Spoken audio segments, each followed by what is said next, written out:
Hello, everyone. I hope everybody had a good week. We are on day 3 of the Sikukuu bag. I'm just going to do some sanity check. If you're online, let me know. That way I know that the sound is good and I know that everything is working. So we actually had quite an interesting day on day 2. We learned something new. Hopefully you learned something new about the closure. And today what we're going to do is we're going to finish up our bag. But before we can finish up our bag, we want to make sure that the pieces that you need to have, we have. Hi, So Terry. That's a new name. How are you? Hi, Arnetta. Thanks for joining me for day 3. Hi, Della. So if you can hear me and everything is good, just let me know. I'm going to review a little bit of what the bag looks like and what we accomplished on day 2, and then we'll talk about what we need for day 3. So the bag I actually turned inside out today, and one second. I normally tend to talk on a tangent and then somebody says, hey, I don't hear you. Hello? Yeah, okay, so I know the sound is good. So let's see. Oh, okay. Shout out to Saya Swag. Thank you. So Terry, I'll have to let her know, Saya know. She has some amazing thread. I was talking about her thread to somebody else, and I was saying about the event, and I actually saw all the thread, and it was a rainbow of colors, so her thread is amazing. I know she has other things, but the thread was so beautiful. That's what caught my eye. Thanks for letting me know that the sound is good as well. So I turned the bag. I'll turn it inside out again. So yesterday we finished, I keep saying yesterday, day 2, because whatever it is for you. On day 2, we completed the exterior and we did the straps. Day 1 was just the prep work. So let's just talk a little bit about what the bag looks like. And then you'll see, I guess, where we are on day 3, and I'll tell you the parts that we need. In general, day 3 of the sew-alongs normally takes a little bit longer than the other 2 days. And that's because we're not just doing one section of the bag. We're finalizing the lining, and then we're putting the entire bag together. So I'm going to turn this right side out so you guys can see it. So this bag, as I mentioned before, is it reminds me of Jiffy Pop popcorn because the top part pops up. And so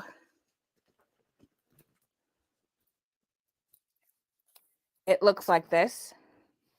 But if you want to, you can always collapse this down and carry it, and it tucks right in there, and carry it just like this. So yesterday we did that top part that pops up, which is nice because if you need your bag to expand a little bit, you'll get that expansion. We did the straps, and we talked about how we could use this anchor, which only has a 1/2 inch opening down here, for a strap that we're going to make, which is 1 inch wide. So we made the strap. The strap is considered a fixed strap, so it's not adjustable. So it's something, if you're doing the pattern, you probably want to fit it to your body. I make it so that it's a crossbody for me. I'm 5'1", so it fits at my hip. If you're taller, you may want to make it longer. Tonight, what we're going to work on is we're going to work on the lining part of the bag. So the lining part, and then putting the entire bag together. So you should have your strap from yesterday. In addition to your strap, you should also have the top piece and the body. So last day 2, we did the strap, and we attached those little connectors on the bottom in preparation for attaching it to the bag. We did the top piece. So this is the top piece that I tucked in, and it will cup into the bag like so. And then we did the exterior body of the bag. Right. So all of these are prepared from day 2. If you didn't see day 2, go back and watch it if you need help on constructing the exterior of the bag. Okay, so today what we're going to be working on is the lining, and I'll just Once again, turn the bag right side, actually wrong side out in this case, so that you can see the interior. We'll be working on the hardest part, which would probably be the hardest part first, which is the card slots. The card slots are done in individual pieces, so they're not done as one long piece and then I'm folding it. They're actually individual cut pieces, and those pattern pieces are in the directions. If at any point you have any questions or you want me to repeat something, let me know. I try to be as thorough as possible. Okay, so I turned the bag around. So this is the lining part. So we're going to construct the zipper. We're also going to have an accent piece that goes straight down the middle. It goes straight down the middle, not just on the zipper part, but it also goes straight down the middle on the side that has the card slots. So there will be 5 card slots on this side, and then here we will have a zipper, and we will be turning it through the zipper. So you know, a lot of people turn through the zipper. It may be new to you, so if you haven't turned through the zipper, this is a good way to learn how to do that. It basically, by doing that, it makes your bag totally seamless. So we're not turning through a side seam or a bottom, we're turning it through that bag. Because we use through this pocket, because we use anti-soft and stable, it's very squishy, your bag, so it's very, very squishy. So you can get it through that pocket opening at the bottom, and then we'll seal up the pocket at the end.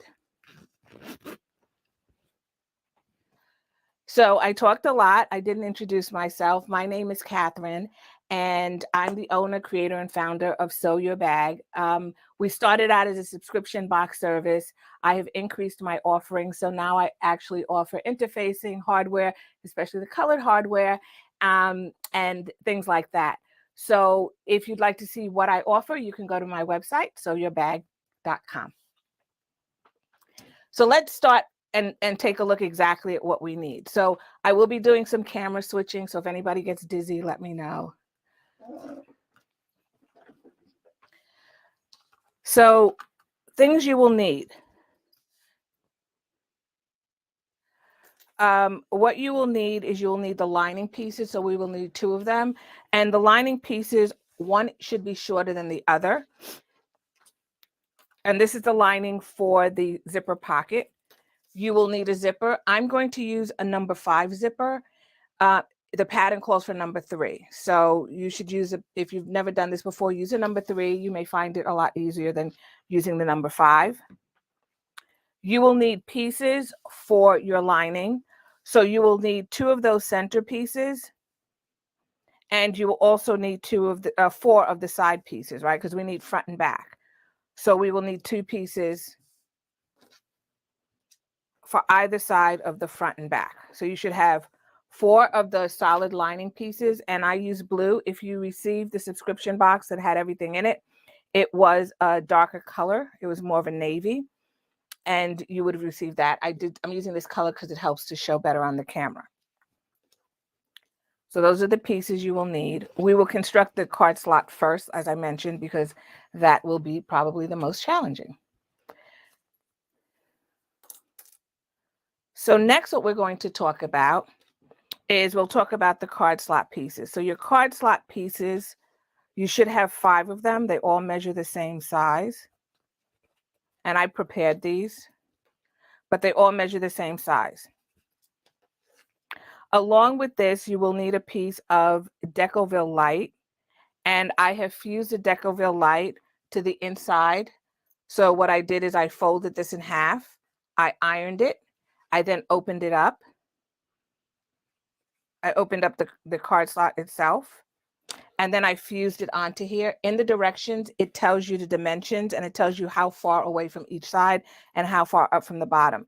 But you really want to align it with that center seam. You're then going to fold it back and fuse down that Decoville light. It will give you a little bit more stability on here since we are not interfacing the pockets. So we're going to take 4 of these, once again, fold it in half, fuse your Decoville light, iron again. So you will do that to 4 different pieces. Now, what I'm going to recommend you do is you want the Decoville light to be on the front of your pocket. So when you put in your pocket, the decoville should be on the light. So when I was laying out my pockets, I looked at how I wanted to lay them out. So I wanted it to be like a lot of blue, a little red, then some more blue, then red, and then this will be my 5th one. So then I have breaks in my pocket. When you're doing your pockets, you may want to do that first. So then you'll know where to adhere this, right? So then it adheres to the top. So now that's the front, because you want it on the front side, not the back side, because you want that firmness right there. So you will do that for 4 of your pieces. Now make sure when you measure your pieces that you check within the pattern for the size of each piece. You don't want to do your pattern in such a way that you then have to go back and refold it, because it is wider than it is taller. All right, so I'm just going to let you know what page I'm on. If anybody is following along in the directions, I'll let you know what page I'm on. So I am referring to page 25. Let's go back a little bit. And sorry, page 20, it starts around page 23. So once you have these 4, you're going to do the same thing with your 5th pocket. So with the 5th pocket, you will fold it in half again. You will fuse that decoville light, but you will do something a little bit different to this piece. On this piece, you're going to open it up, and then you're going to draw a line on either side. You're going to fold your fabric to that line, and then you're going to iron it. So on the 5th piece, you should have a fold over at the bottom. And that's so that when I attach the last pocket to the bottom, I have a finished edge and not a raw edge. Okay, so when I stack these on here, I'm going to have a center. I'm going to take my first piece. I'm going to stitch it on there. I'm going to come back and take my second piece, stitch it on there, and I'll keep doing that all the way down, right? And I'm going to evenly space them. When I get to the bottom piece, if I don't do that fold over, what I will have at the bottom is I will have raw edges. So that's why I'm folding it over. So I hope that makes sense. Okay. Next, what you're going to do is you're going to open your piece, and on the edge opposite where you have your decoville light, you're going to draw a horizontal line. And in the pattern, it gives you the measurement, and you're going to do that on 4 of the pieces. So we'll do that on all 4 of these pieces. Once again, it's opposite your decoville light. That's going to be our stitch line. And on your 5th piece, we had one line that we drew for the fold. One line we drew for a fold. And then we're drawing another line. Okay, and this line is higher up than on your other pieces. And that's going to be our stitch line. Okay, so that's what we're going to do for the pockets. So I hope that makes sense. If you have any questions, please just let me know in the chat. Okay, so now we have our pockets prepared. Once again, this pocket, which is the bottom, should be shorter than your other pockets. Okay, we're going to take our center panel. If you have a piece that's directional, you want to make sure that the print is facing up, right? So it should be right side up. I'm going to do both of my pieces where I have that feathering going up. For my card slot pockets, I'm going to use the one that's the most solid, because it's going to get covered, right? As I lay those pieces on there, it will get covered. So for anybody who's following along, I'm on page 23. So the next thing I'm going to do is I'm going to take one of my card slot. Oh, before I do that, we're going to go to the sewing machine, and we're going to top stitch the folded edges on all of our pieces using a 1/8 inch seam allowance and a stitch length of 4, between a 4 or a 5. It is a top stitch length, and I will back tack at the beginning and the end just to make sure it does not unravel.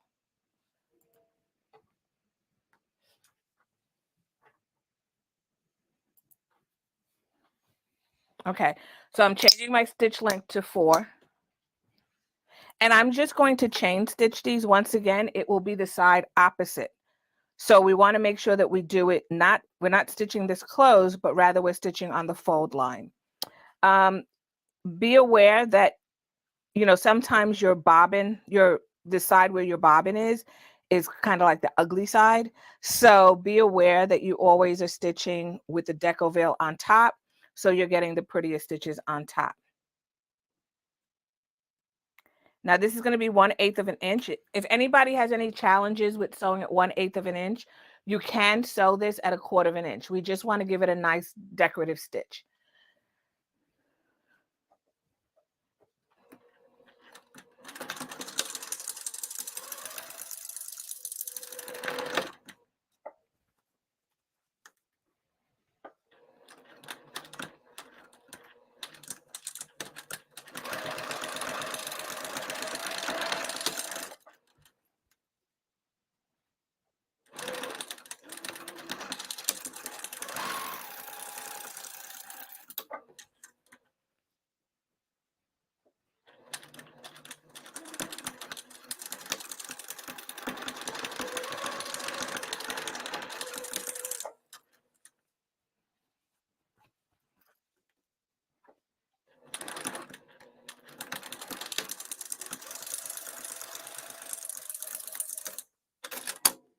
Okay, so I just chained them all along. I did all of my pieces, and now I'm going to go back and cut them apart.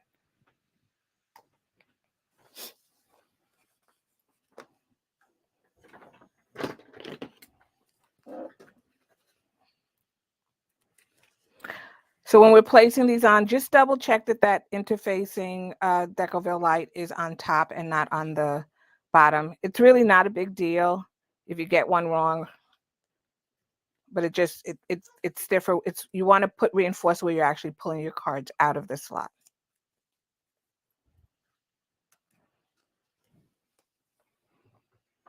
Okay. So I'm going to, once again, for myself, I just want to make sure that I'm getting all of the pieces exactly as I want them to be.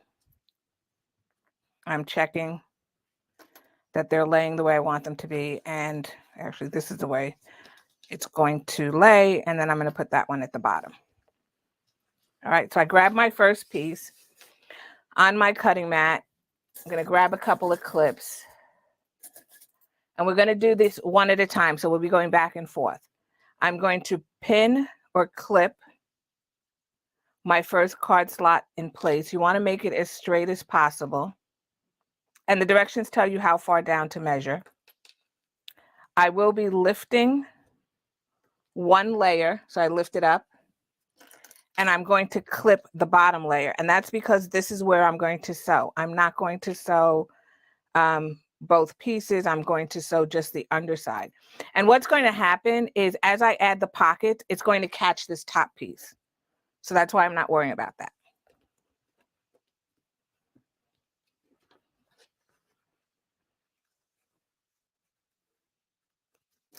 Just want to make sure it's straight. Okay, and it is. And now I'm going to open this up and I'm just going to stitch on the line that I drew.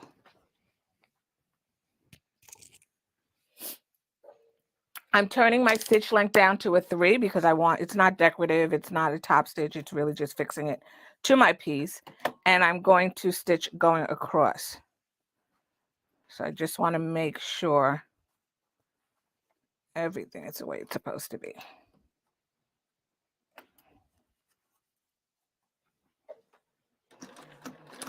I will back tack.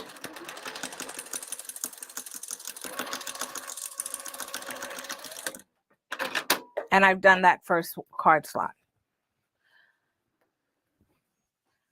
So now that I've done that first card slot, I can take out my clips. It's in there. And I'm going to trim this by half. All right, so it tells you in the directions what half is. But, you can eyeball it or you can grab your ruler. I'm just going to make sure I don't trim the back of this. And I'm just going to cut it. And by doing this, what I'm doing is I'm actually grading the card slot. And that's to help reduce the bulk because I will have material in this place where it is. And so when I fold this down, I now have some bulk in here, but by trimming it, I only have like one layer instead of two or three when I add the next card slot. So next what I'm going to do is I'm going to take my next card slot. I'm going to align it on my, with my other one. So I'm going to measure it, make sure everything is lined up. And I'm eyeballing mine, so mine will probably come out a little wonky, but you'll grab your ruler and you'll measure it, okay? Once again, you will lift only the top layer. So I'm lifting this top layer, and you will clip it on the side to hold it in place.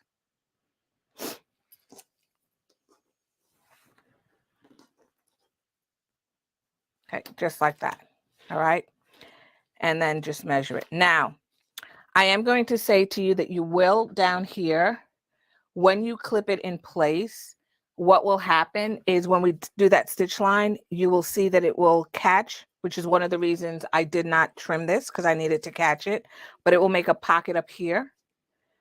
Okay, and then when I stitch it here, it'll make another pocket right there. So that's what it's actually doing. So I just want to make sure this is all set. Once again, mine may come out a little uneven, but you should definitely do it for yourself. You should, it'll be in front of you so you can see it. So I'm going to sew on, there's a line here, you can't see it, but I'm going to sew on that line.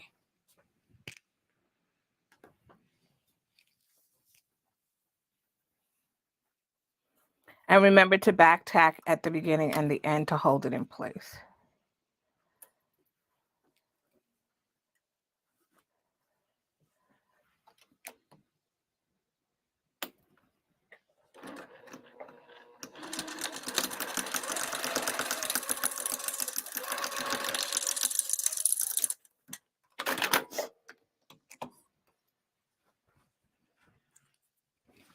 Okay. And let's go back. So now what happens is, like I mentioned, in here, I locked it in. So this is a card slot if this was attached. And when I do this, it locks that in as well. I'm going to get just a business card because I want you to see the depth of this. And what I recommend that you do is if you're ever in like, I don't know, any pharmacy or I know Best Buy or one of those places. I'm in the East Coast. Grab some of the gift cards, Home Goods, whatever. And what you can see is when I put this in, it stops right there. I don't know if you can see that, it stops.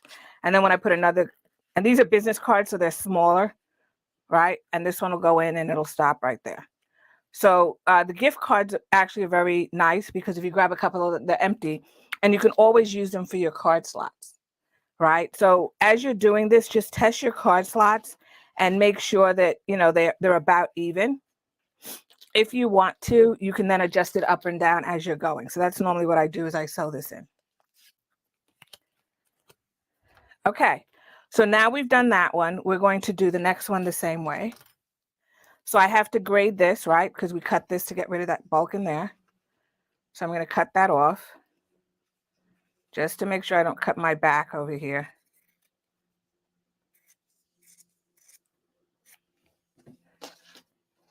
All right. I'm going to take my other piece that I have. Okay.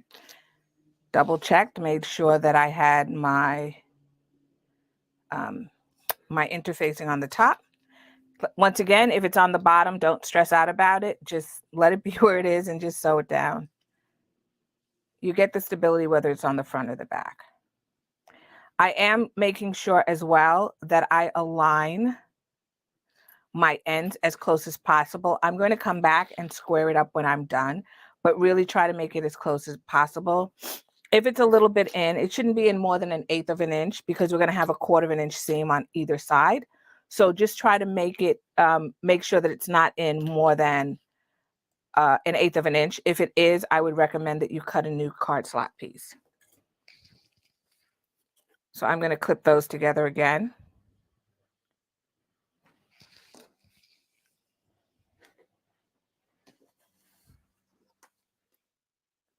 Just like that. Take it to the sewing machine. I'm going to stitch on this line that I've drawn here.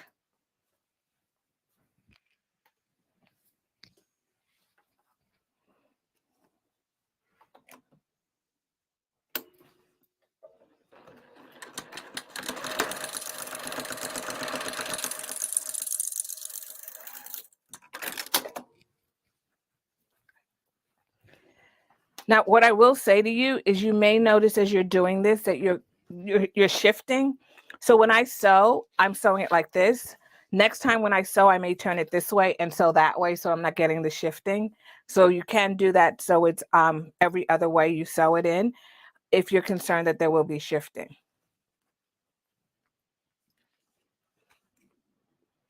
So I'm just grading this card slot.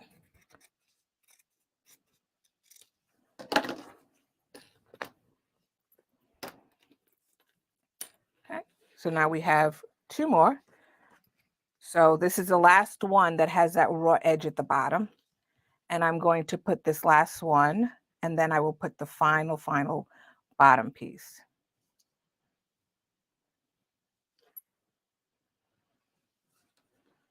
Just want to make sure that my interfacing, upside down.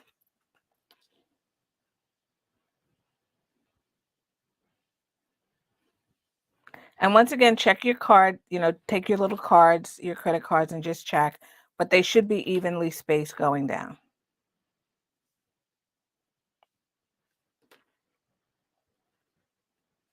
I'm going to clip this in place. And also remember, when you're cutting it, you're only cutting the bottom piece of fabric. You're not cutting your top piece of fabric, right? So when we cut this, we're only going to cut the bottom piece.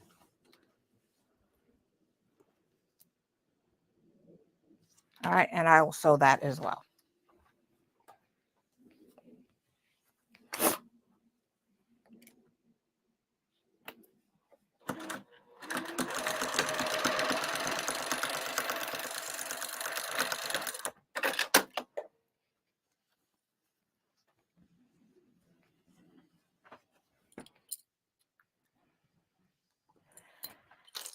Okay, and let's grade this bottom piece.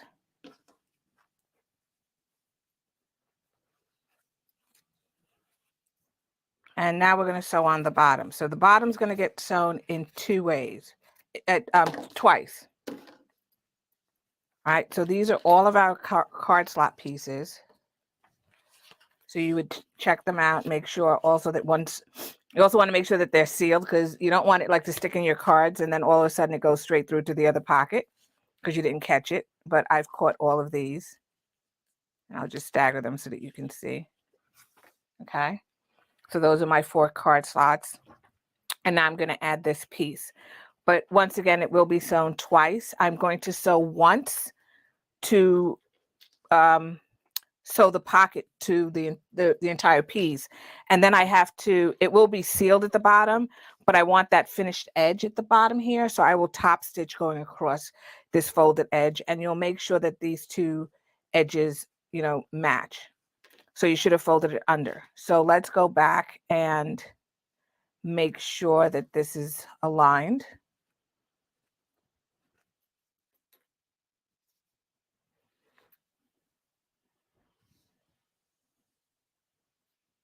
And I know this seems like a lot of work. Some people may say, oh, it seems like a lot of work. I don't really have as much success with the folding method, if anybody knows that, where it's a long strip and then you fold and fold and fold. I find if I cut all of these pieces the same way, because they're the same size, and draw all the lines, I can actually do quite a bit of, if I'm doing a wallet, I can do a lot more this way than I will. And I know that also all of them are the same size.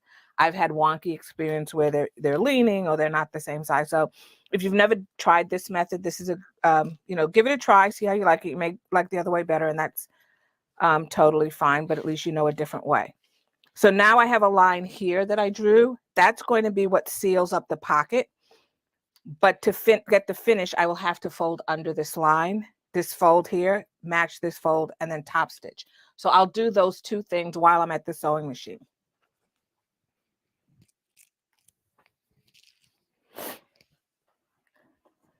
So what I'm going to do is I'm going to, once again, stitch length of 3 here. I'm going to sew the pocket closed. So I'm going to sew along here.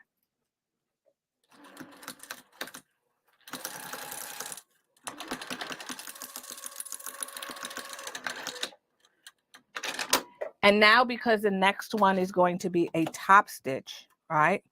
I'm going to fold this in half. not fold it in half, I'm sorry, fold under those pieces, match them up, just like that. And then because it's a top stitch, like I said, I'm going to increase my stitch length to 4. If you sew it at 3, no big deal. Nobody really sees it. But I'm going to sew it at 4 and back tack.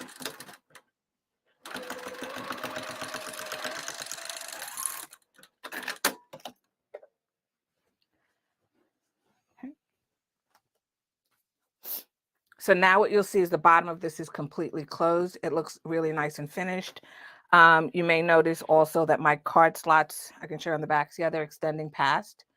And that's because as you sew, depending on your presser foot, if it's pressing down, it will stretch your fabric ever so slightly. So we're just going to square this up. So Anetta said she's glad to see a different method. Yeah, it's very interesting because when this is the first way that I learned how to do card slots.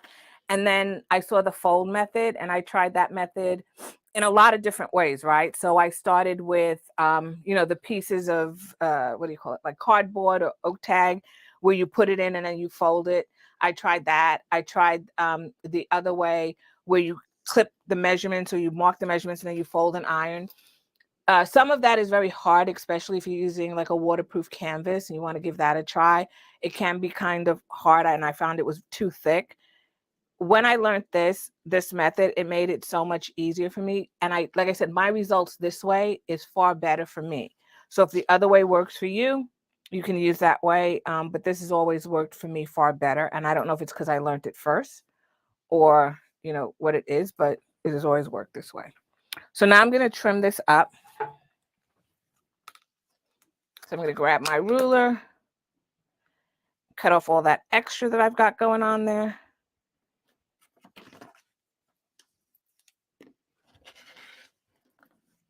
And that's because, remember I said the fabric stretches.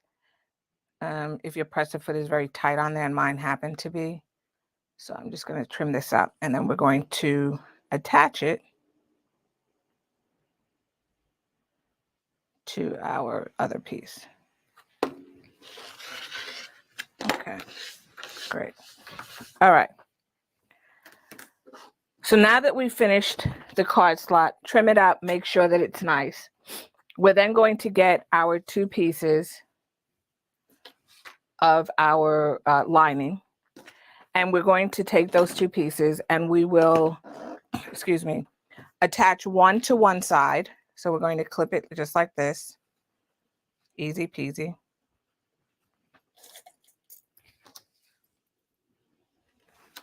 We will be sewing this using a stitch length of 3 and 1/4 inch seam allowance.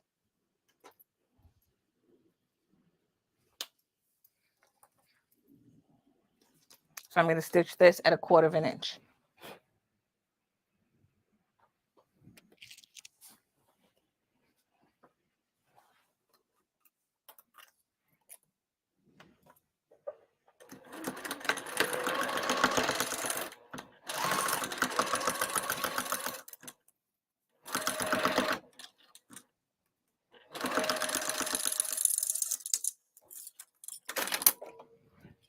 Now, something I should have mentioned, and I apologize for not mentioning this. When you're stitching it in, and I felt it as I was doing it, I was stitching away from my card slots. So I make sure that your card slots are smooth.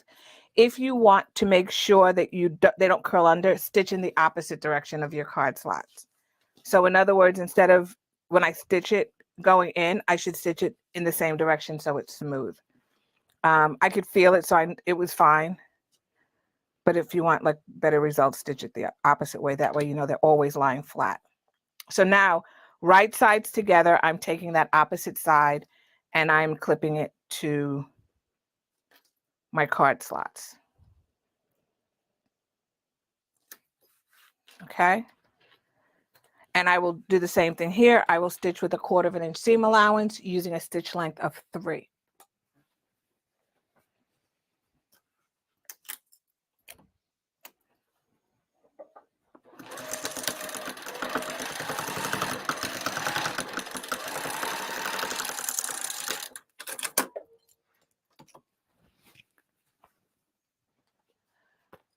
So now I've completed the card slot construction. Once again, this is a good time to grab your card slot, your credit card, stick them in there, and make sure that they all, they're in there nicely. Also make sure that none of them are like falling to the bottom, right? So they should all be going in very nicely. None of them should be falling through or falling out. All right. So we've done this. I'm going to set this to the side. I will be top stitching it. But what I want to do is I want to make sure that I also do the opposite side, which is the side where I'm going to put the zipper. Now, this is going to be a little bit tricky because I'm going to do all of this. I'm also going to top stitch it, and then I'm going to cut the hole. So you will have some stitches. Use some fray check to help or a little dab of glue to help lock those stitches if you're afraid they're going to unravel. And I'll show you where I'm going to do that. But I'm going to do the same thing. So I'm just going to flip this over. There's nothing here yet. We're going to come to that. I'm going to flip this over, clip it in place. 1/4 inch seam allowance, stitch length of 3. And then while I'm there, I'm going to come back and I'm going to do this as well. So I'll do both of them at the sewing machine at the same time.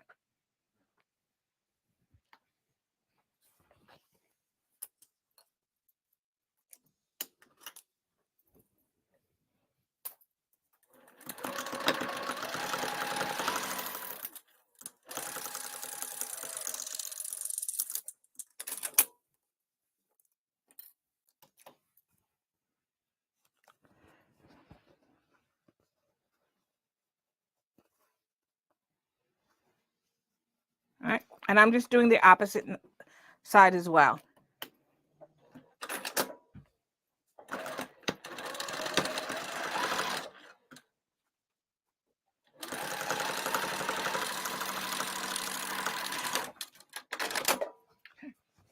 Now what I'm going to do is I'm going to need to do a little bit of ironing because I want to make sure that I iron this as flat as possible before I do the top stitching. I am using a red thread, so I will be top stitching on top of the blue with my red thread because I want that accent piece. You will iron with the lining or the seam to the exterior, to the sides of the bag. So it naturally falls that way. So you're just going to iron that way. So you shouldn't be ironing in away from the direction. You should be ironing towards it.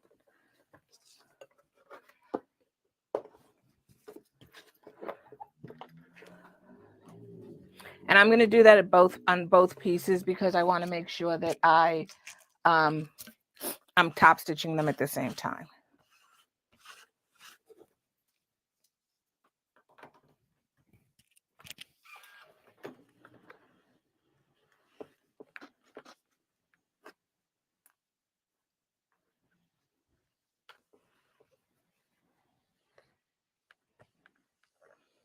So if you have any questions, please let me know.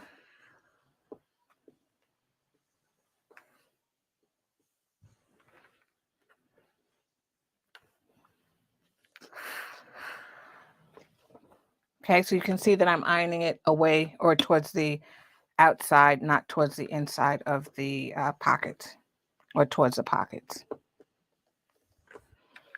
And that's usually a good rule. If you let it fall where it's going to fall, unless it's otherwise stated, just do it, wherever it falls, just let the material fall that way and iron it that way.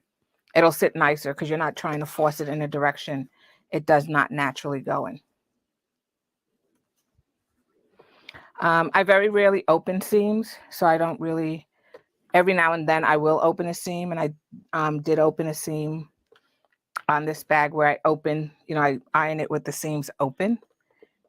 Usually I'm pushing the seam to one side or the other. And for those who don't know what I'm referring to, when you open the seam, you split it like that and then iron it. I very rarely do that. I always push it to one side or the other.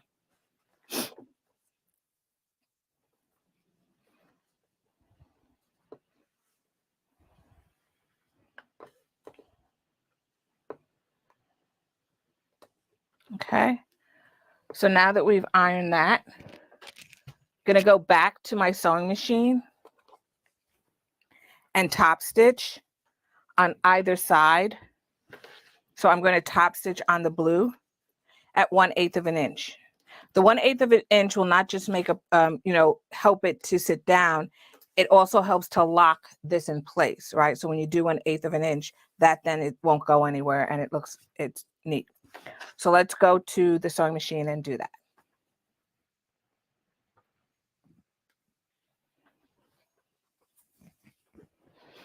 So I didn't mention this, but on my sewing machine, I stitch it 1/4 of an inch because it's the edge of my presser foot. Depending on your presser foot, 1/4 of an inch may be different, but on mine, it happens to be the edge. So it makes it the easiest, especially if you're a beginner. And my patterns are written for people who are beginner bag makers. And that seems to be easy. If it's 3/8 of an inch, you can always go and use 3/8 of an inch. Just be consistent. And my 1/8 is on the inside right here of my presser foot. So it's right here where it's split. It's to the right or the left, depending on how you're sewing. So I'm going to turn my stitch length up to 4. I'm going to stitch on the blue, right, which is the side pieces, at 1/8 of an inch. By the way, I'm stitching I'm letting the pockets lie flat. So my pockets are here. I'm not stitching against them. I'm stitching in the direction of the pocket.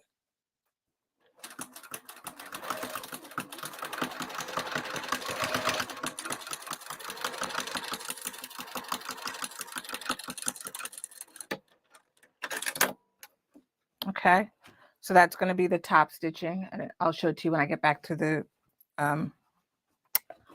cutting mat as well, but that's going to be the top stitch. Take your time doing this. If you have to go slow, go slow. Go as slow as you need to be.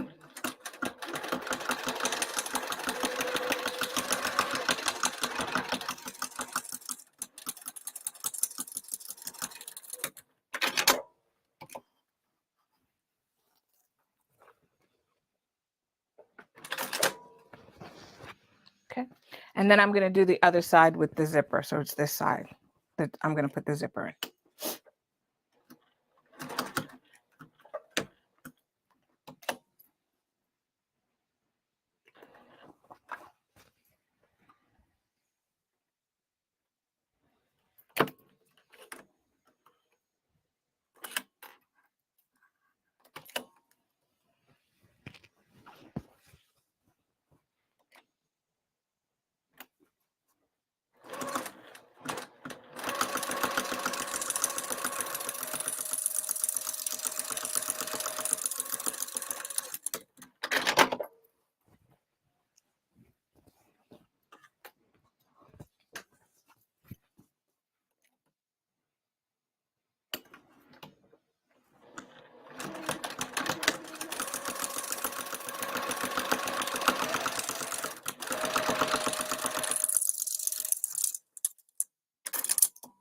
Okay, so I'll show you, and hopefully you can see it. You see that top stitch right there? So just take your time with that. And the slower you go, sometimes I find if I go slow, I don't do as well as if I go fast. So it all depends. So I will now cut this because I want it to be the same dimensions as my exterior, meaning widthwise, as my exterior. So I'm just going to trim the sides. I'm going to fold this in half, match these seams right here to make sure that it's exactly in half. And I'm going to snip it right here in the corner, or at the top, I mean, because I want the center. I'll need those center marks later on also when I'm aligning my bag. And I'm going to do the same at the bottom. So now I know it's totally flat. I'm going to lay it on my cutting mat with the center aligned. And then I'm just going to trim it down just a little bit, show that it's the same size. Only because things shift sometimes. So I'm just going to cut it down. Yep. Okay. And my ruler.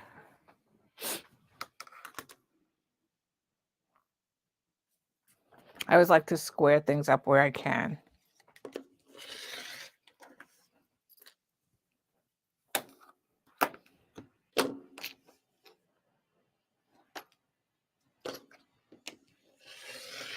And keep in mind, you are using a woven interface and a woven fabric, so there is some stretch that will happen. And I'll do the same thing for the lining. Hey, Della. Ooh, fancy that. So this seems to be kind of a running joke.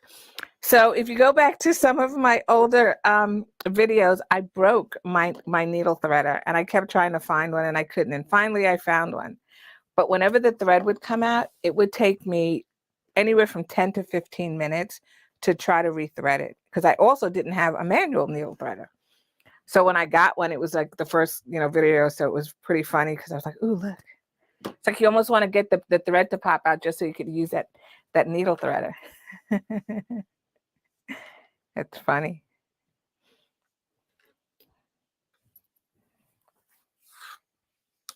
All right, so I'm just going to trim this up and make sure it's nothing wonky over here.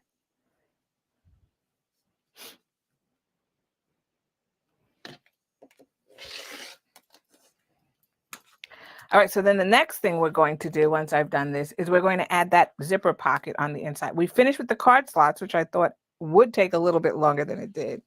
But it didn't take as long.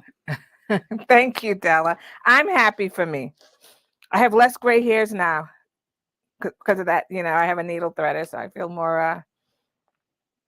I can't tell you how many times I would hold my breath when I cut the thread, because the machine cuts the thread so small, so close. And I would literally hold my breath. I don't know why I didn't think to just, turn the hand wheel and pull extra thread out, but it was really, really funny.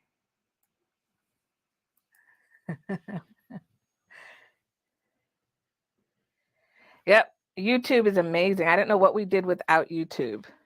At least you didn't break yours. I broke mine. I bent. There's a little pin on the inside of it, apparently. And that pin is what pushes the thread through the eye of the needle. And that pin got bent. And that's what happened to mine. So there you go. But YouTube is an amazing place.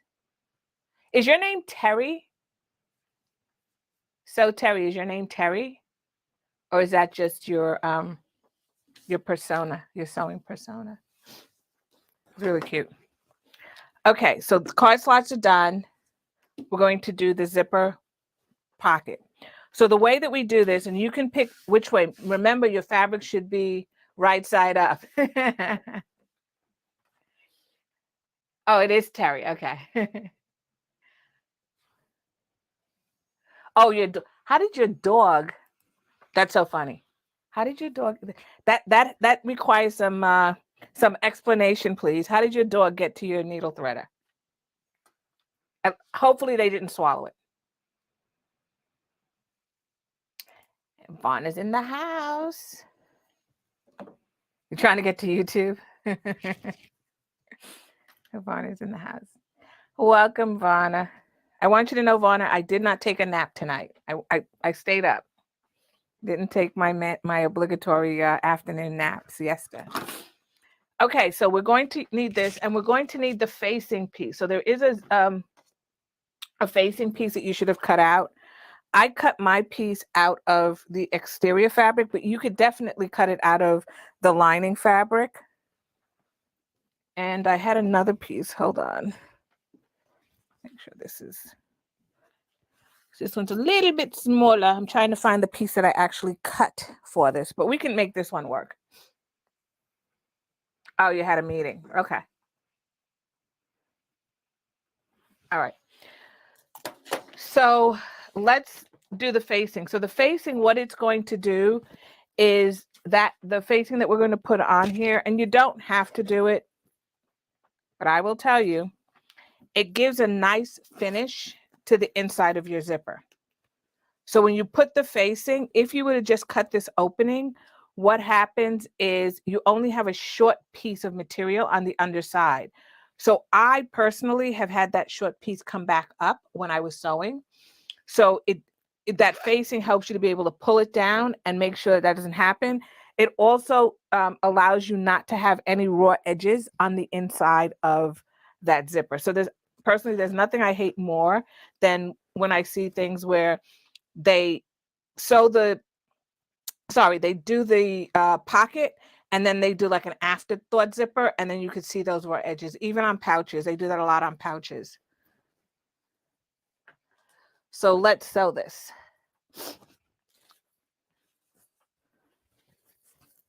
Okay.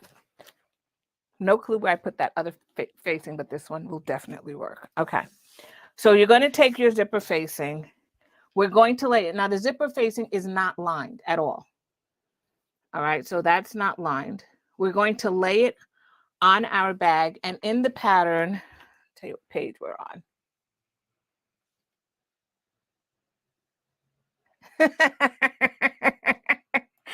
Okay, Della.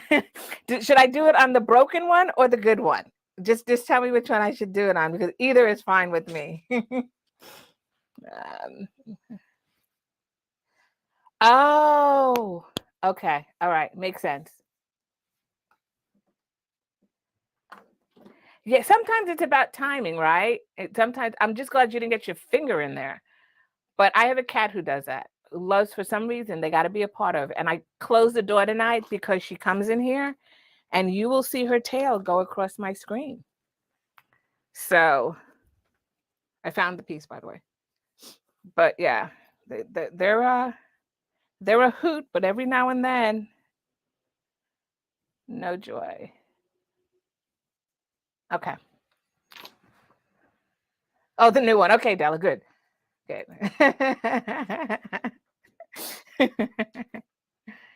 This is how it works, guys.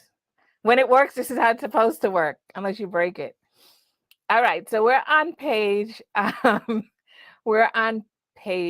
20 something, I think. This is the pocket construction. We're on page 20. Oh, we got a long way. Okay. Sorry, I'm impressed with how far we've gotten. We're on page 28 for anybody who's following along. Okay. So I've marked my center right here, and I've marked it on the bottom. That's why I took those two little snips. And so you want to line it up with your center marks. Okay. And then you're going to take your ruler and you're going to measure down. Now, this is not interface because I don't need the bulk. I just need to have a nice finish.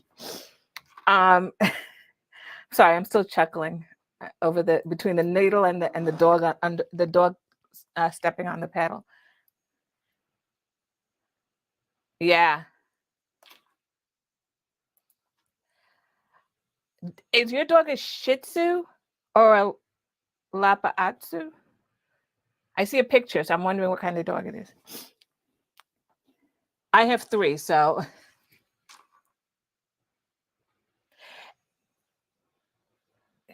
So, Della, the interesting thing is when people need to know the technique, it depends on the machine. So not every machine is the same, because I had a brother that threaded a little bit different, but maybe just in general it would be good, right? Because the machine I use is a 2010Q, Ojuki 2010Q, but my Viking threads a little bit different. So I guess if I do a 2010Q, then somebody else can chime in and do their machine threading, and it could be a whole thing, right? Shih Tzu. Okay. Yeah, I saw the little cute face. It's a little cute face.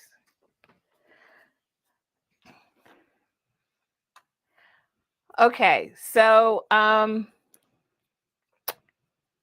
what we're going to do is we're going to measure down, and then we're going to, so we measure down just to know placement of this. And you can use, which Nancy told me, because I didn't know this.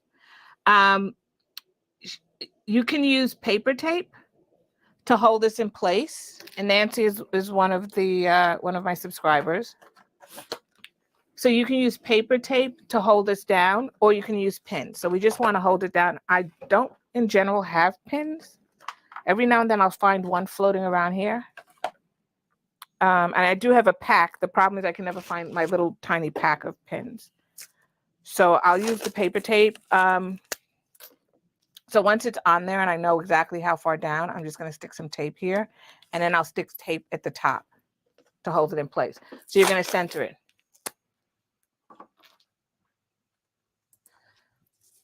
All right. You convinced me, Della. You convinced me. I'm going to get my right. I'm going to make sure the angle is right. The lighting is right.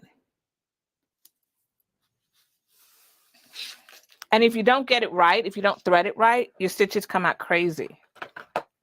So you want to make sure you're right. You definitely want to make sure you get it in there right. Okay. So now that I've taped this down, the next thing that I'm going to do is I need to do some measurements on here, right? And the measurements that I'm going to put on here is going to tell me where I'm going to cut this thing open. So normally what I do is I will measure down to the center, right? So I will measure down to the center. I will draw a line, and then I will have you in the pattern. I have you actually draw a line above and below. So then that becomes the center line. So I'm just going to draw a line in the center. Yes, I'm using a permanent pen because you're not going to see it. I mean, you'll see it, but once it's in the bag, you don't see it. So that's the center line. And then what I have you do is draw a line above and below.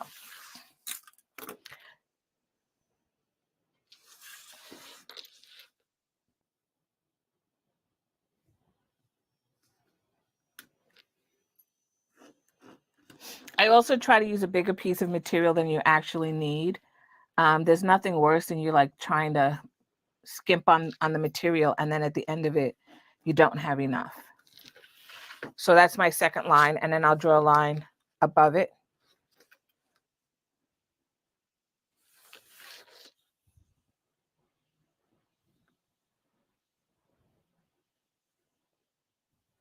Now, if you're doing I'm doing a number 5 zipper, so my opening will be relatively big. If you're doing a number 3 zipper, just in general, the opening may be a little bit smaller. I don't mind the big opening. Some people want it exactly there, and I'll show you what I mean. But some people want it to be like exactly. But you can see how big that opening is. I don't mind that. Some people want it a little bit closer to here, so that you don't see as much as the zipper tape. I pick zipper tape that complements or blends in, so I never worry about the fact that it's it's that much zipper tape showing. All right. So once you've done that, the next thing you want to do is draw a line down the middle. Okay, so I have a center line, and then you're going to measure out from the left and to the left and right of that center line. Okay, so I'm on page 28. I tell you how far down to measure, and then I tell you where to place the vertical lines going to the left and right of this center line. If you got the box, you got to,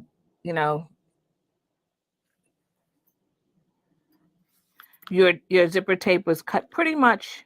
You had a little bit left on each side, but you didn't have that much. So it should fit that opening.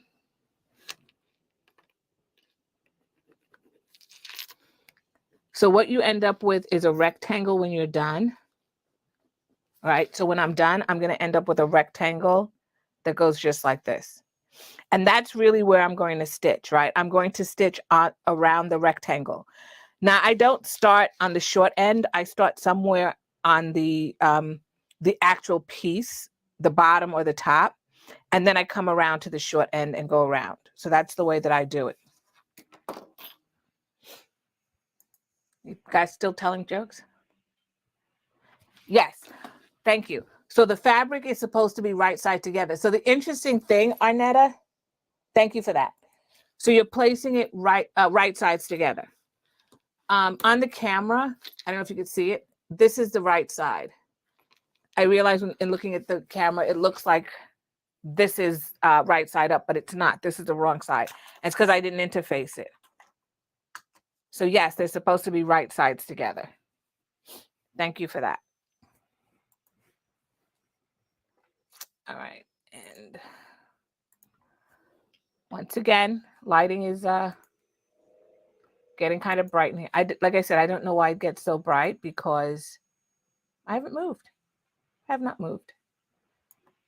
Okay, so hopefully that's a little bit better. So you can see my box now. You should be able to see my box that I drew. You see that? Okay, so I'm going to take it to the sewing machine. I am going to use a stitch length of 3. I'm going to start at one of the long ends. I'm going to stitch to the corner. When I get there, I'm going to pivot, and we'll talk a little bit about that. Stitch the short end, pivot, come back to the other side, and then do that all the way around.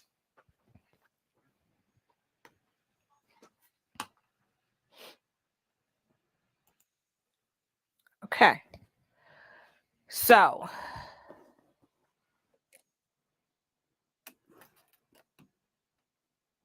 stitch length is a 3. I had it on 4 because I was doing top stitching before. So I'm going to change it to a 3, and I'm going to stitch along that line. I will be back tacking.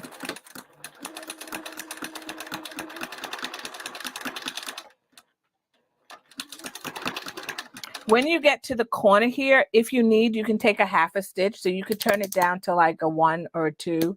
Take that half a stitch to get into the corner. And then once you're in that corner, rotate your wheel until the needle comes up. All right, so once you see it coming up, then you should lift your presser foot and rotate.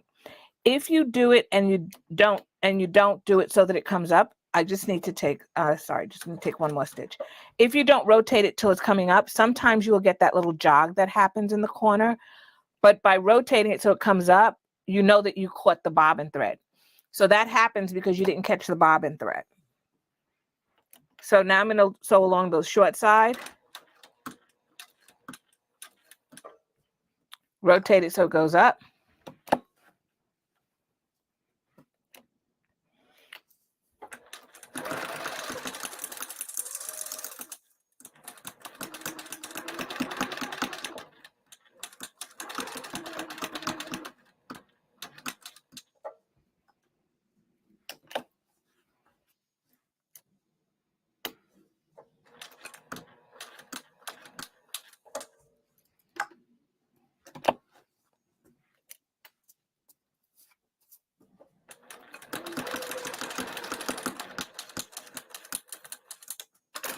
Okay, and I have my little box. So now I need to cut this, but before I cut that open, I'm going to draw what looks like, and I call them greater than or equal, greater than and less than signs. So on this side, I'm going to draw a V, and the way that you do that is you start at your corner over here, and you draw a diagonal line from the center line. So I tell you how to do that in the directions. So you'll see that I have a line that I drew.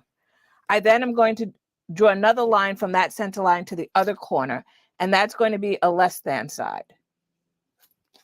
So it looks like a little triangle. When I do it on this side, it's going to look like a greater than symbol. So it's going to be a little V, and it looks like a little greater than symbol. See that? So what happens is when I cut this, I'm going to cut from the points of my little triangle, my greater than and less than.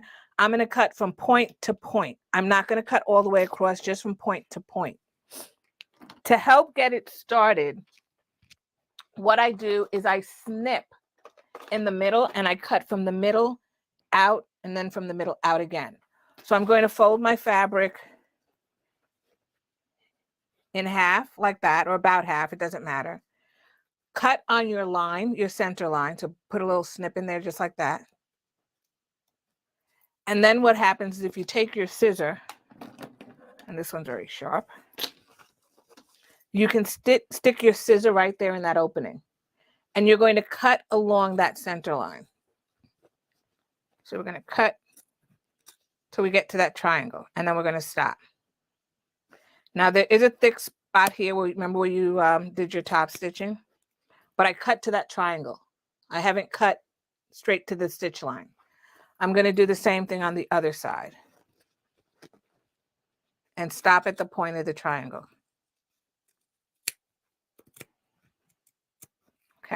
Now you've done that, right? Then what you're going to do is rotate this, and you're going to cut to the corner without cutting the stitches. So you're going to cut right in there. Now you don't want to cut that corner stitch, because if you do, your piece will unravel. And then you're going to cut, and I'm really just cutting along the leg of that triangle. Or am I greater than or less than mark? So then you'll have a peak that looks like that. I don't know if you can see it. Okay. If by accident you were to cut this too much, you can come back and you can lengthen your top line and your bottom line, and then stitch a short line further down, right?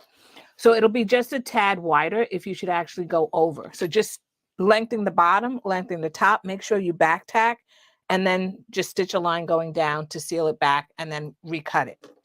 So it's not a total loss.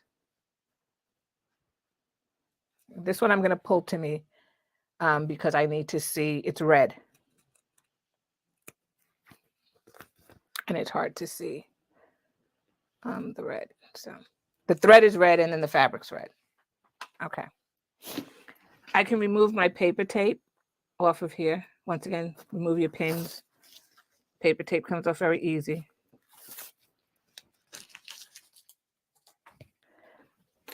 I'm going to finger press. You can iron this, but I'm going to finger press. This is a place where it's good if you want it nice and crisp, to open up that seam and iron your seams and then push it through. But I'm just going to finger press the sides, and I'm going to finger press top and bottom. But if you iron, you get like a nice crisp edge. All right. Once you've done that, you're going to push your piece of fabric in the front. You're going to push it to the back. You're just going to push it all the way to the back.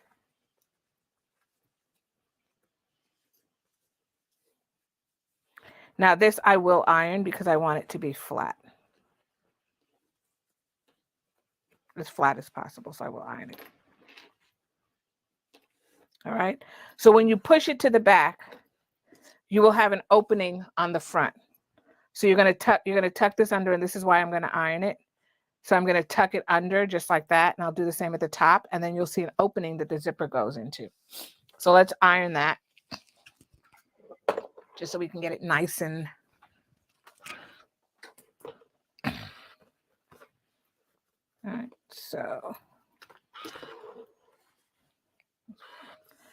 So this is where I was saying, if you open the seam and you iron the seam open and then fold it down, it actually falls a lot nicer. Or you could just force it down. All right. Keep in mind you will have bulk in this space here because of the fact that that's where you top stitched it. So you may have to give it a little extra, show it a little extra love in those spots.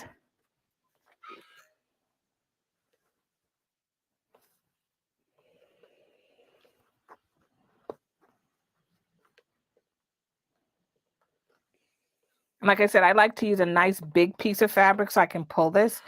If you did not put this facing on, this little piece right here, this little piece, short piece right here, is a piece you would have to work with when you're putting your zipper in. And that's a lot, sometimes it's a lot harder to catch, whereas this big piece is very easy to catch. And it's easy to work with, right? It's a lot easier to work with when you pull it through.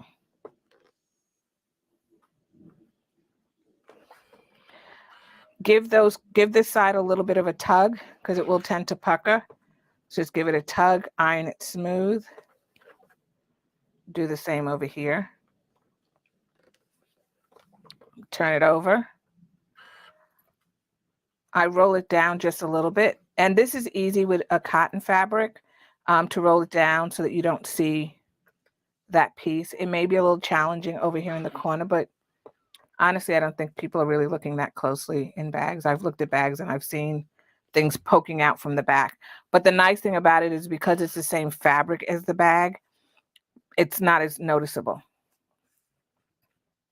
Okay. So that's my opening. And hopefully you can see that it's a nice clean opening. I did cut through the stitches here, but because I sewed over the stitches, it should have locked it in. So I shouldn't have any stitches that are unraveling there. If you do, put a little bit of freight check or a dab of glue. You can put a little dab of glue on the back side, just pull it to the back side and dab it, and it dries clear anyway, and that's it. You like this method, Varna?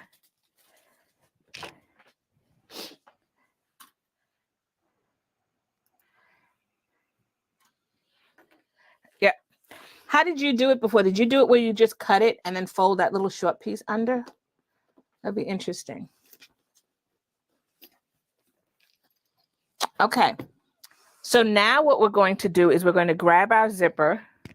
We're going to set this to the side, and we're going to grab our zipper.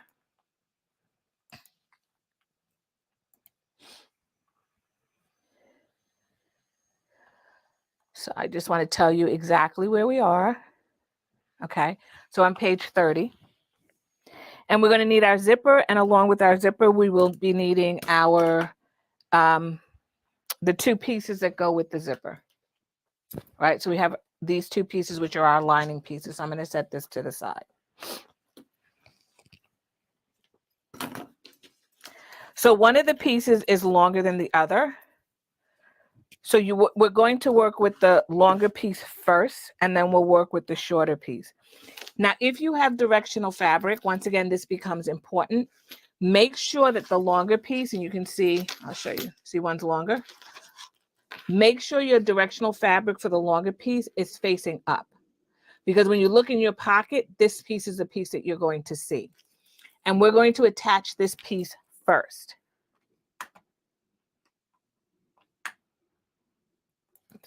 Sure. Bottom buttonhole. Oh.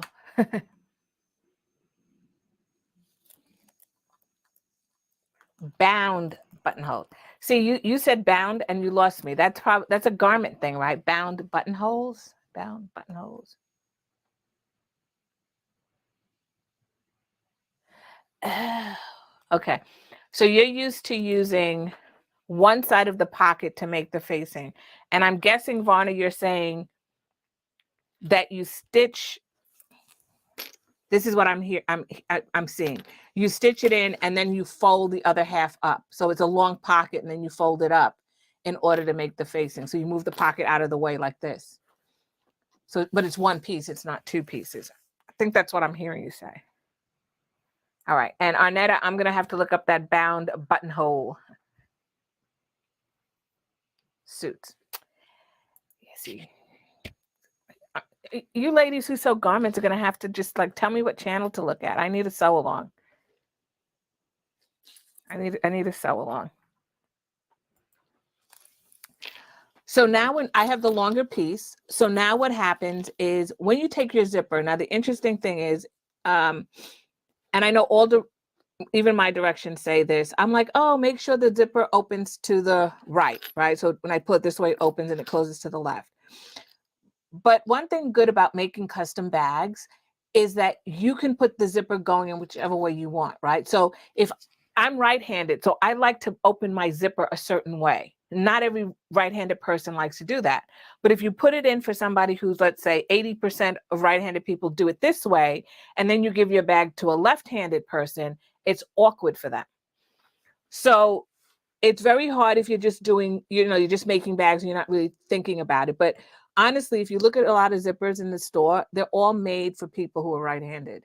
So if you do a custom bag, it's always nice to ask people, how do you open your bag opening? Do you pull to the right or pull to the left? And then adjust the bag for that. And they may say to you, well, I pull to the right to open it because that's how bags are. And you're like, listen, I can change that for you. So that's just something to be aware of. So you can flip the zipper around so that when you open it, it's pulling in the opposite direction for like a left-handed person, if that's how they want them to go. Yes, yes. So Varna, what I'm hearing you say is I should do the zipper pocket a different way. Just gonna say no. So I'm gonna pull it so that it's opening to the right. Okay. But once again, you can do it the other way. So do it for whatever your customer is or whatever makes you comfortable. I will be using a piece of double-sided tape. So I have 1/8 inch, which I happen to love. And that's because when I sew this in at 1/4 of an inch, it stays out of, I don't have to peel back anything. If it's 1/4 of an inch and then I sew it 1/4 of an inch, I have to worry about it. So the way that we're going to do this is we're going to sew this. Fabric is right side up. This is right side up. Then I'm going to put the same thing and I'm going to do this right side up. So when I put it in the bag, it's going to fold back like this. I'm going to stitch around the opening, and then when I fold it down, this will be like this. I hope that makes sense. She said, true, true. Yes, Della said yes. Okay. So I hope that makes sense. And just to keep myself honest, I don't want to tell you the wrong thing, but that's exactly what I did. So this is a long one, double-sided tape, peel the backing off. Place this on here, and my zipper is very long, so I'm not worrying about centering it, but you should, center it. Honestly, if it's long enough, you should pull your zipper pull out of the way so that your zipper is totally flat. The reason I like the double-sided tape is because it keeps the zipper straight. So mine was a little wavy, but by putting that double-sided tape, it's now flat and straight. You can iron, this is a nylon zipper. You can iron on the material to straighten it out, but I usually don't. I just use my double-sided tape and I pull it out of the way. If this pull is in the way, what I do is I put it on. It will create a distortion where the pull is. I then pull the pull either backwards or forwards because it's already fixed. And then I will lay it the rest of the way and then it's still straight. So it's a little tip. So now what I'm going to do is I'm going to stitch this in place using a seam allowance. And I use 1/8 of an inch because I just want to stitch it in there. When I come back and sew it permanently, it will be, it'll be at 1/4 of an inch. Okay. So let's sew along that edge at 1/8 of an inch. And I'm on page 31. Stitch length is 3. Remember I said for me, my 1/8 of an inch is the inside of my presser foot right here on the inside.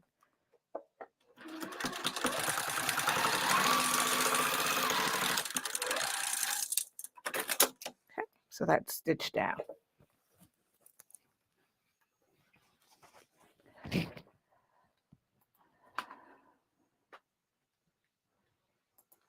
Okay, so now what I'm going to do is I want to do the same thing for this piece, right? Now, once again, you want it right side up. So this should be right side up because I'm going to see that, but this also should be right side up. So with it facing up, meaning that the print is up, right? I'm going to flip it this way. So when I look in it, both of them, my print is facing up.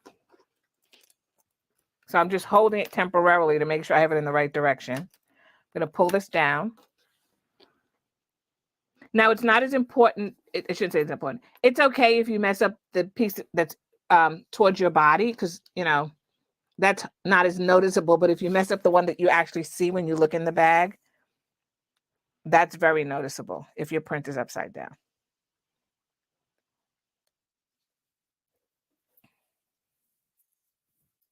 Okay.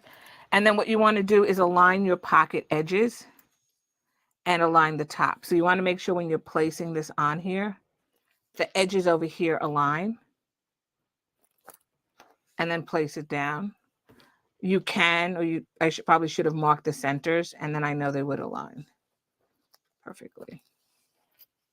All right, so when I'm done, I will have the longer piece, and you can see that's the longer piece. And then now I have the shorter piece.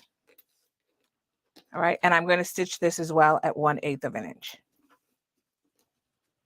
And I just want to make sure that everything is straight.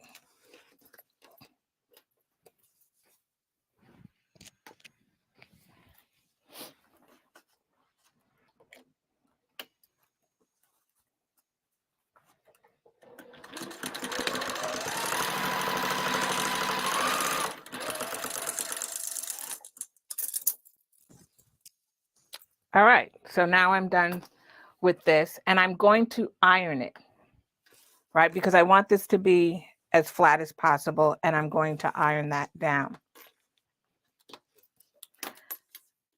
All right, just double checking. Now, one thing I want you to notice as well. Remember I said this side's longer and this side's shorter, but now when I lay my zipper, when I lay it flat, these two are virtually the same length. So that's why I cut one shorter. The shortness that I cut it is the width of my zipper. Okay. So now what I'm going to do is take my zipper pocket. This is the way it needs to go in, right? So it needs to go in that way. So the bottom edges match. I'm going to flip the top up just like that. I'm going to add a piece of double-sided tape on both sides. I'm pressing. I'm actually taking a little bit of this fabric in here. All right. And we can iron that. You should have about 1/4 inch because that's where you're going to stitch on either side. Like I said, iron it, flip it around. See, make sure I want to make sure I didn't turn it upside down. Lay it like this. I'm going to put a piece of double-sided tape and I'm going to press it into the pocket. And then I'm going to stitch at 1/4 inch. You could have stitched at 1/4 inch and then come back and stitch again at 1/4 inch.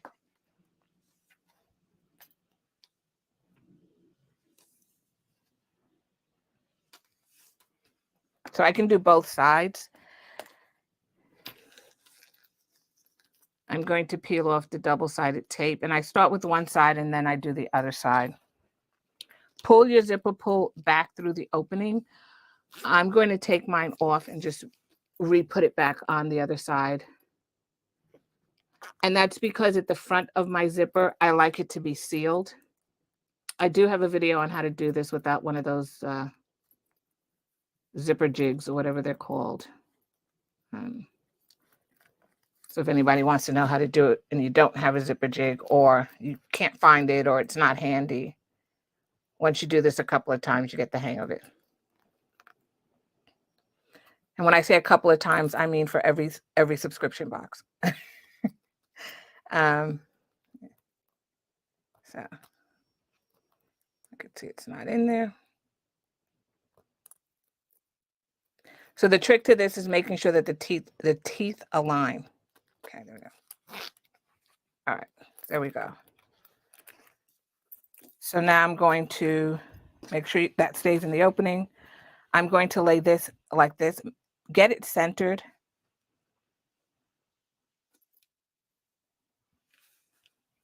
All right. And this is what I mean. I like the end over here to be closed and I like the end to be closed. And because it was out of the way, it wasn't closed, right? I pulled it over here, but if I pulled it back, it would make this open and I don't want that to be open. I want it to be closed. So now I'm going to peel this piece back as well. And then I'm going to press this piece down. Like I said, I have a pretty long zipper, so I don't worry as much about it being totally center. All right, and that's my zipper. Now you're going to leave this, you're going to leave it open, so it should be like splayed, right? So there should be a piece of top, piece of bottom. I know we're going to stitch it around. When we fold it down, there will be a little bit of a hitch here. That's okay. We'll be able to fold it down this way. And you can see that they're almost the same size. We can neaten that up when we're done. But leave it open. If you don't leave it open, you will sew your pocket closed. Ask me how I know. So we're going to stitch around this pocket using a 1/8 inch seam allowance. Once again, I start at a long edge. I don't start at the corners. And then I stitch around. I will back tack on this. So I'll probably start maybe somewhere, after my seam. And I'll tell you why. Because if I back tack here, I'm using that red thread. You'll probably see it if I miss it. So if I do it here, it won't be as obvious. And I always start at the bottom. So this is going to be a top stitch. So we're going to make sure that it's a stitch length of 4. Okay, Della, this one's for you.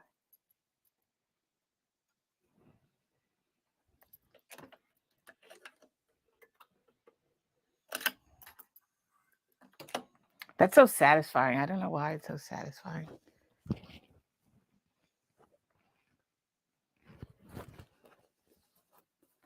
Okay.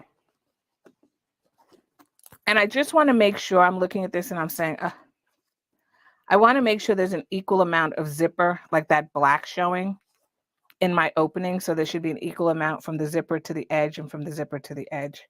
So I don't want it to be, I don't want there to be more on one side than the other. So I'm just going to do a little bit of a readjustment here. Okay.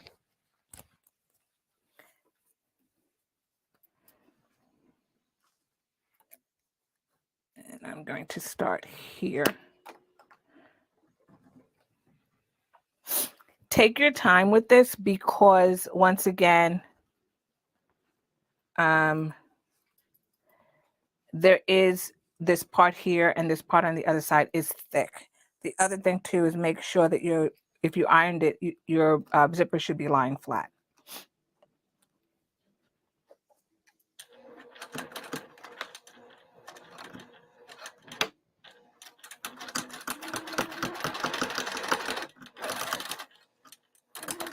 When you get to your zipper pull, if you need to move it out of the way, like mine is kind of close, make sure your needle is down, lift your presser foot and pull the zipper pull out of the way and then drop your presser foot.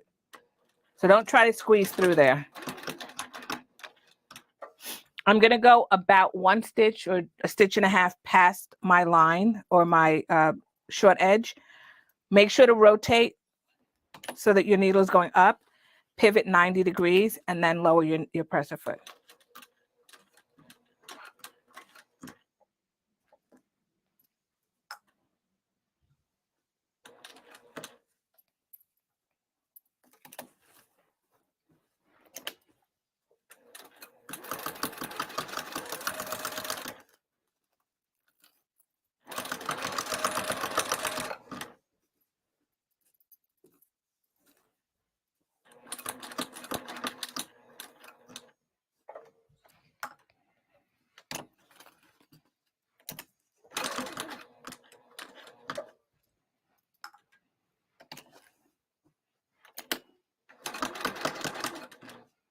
And I try to get back in those stitches.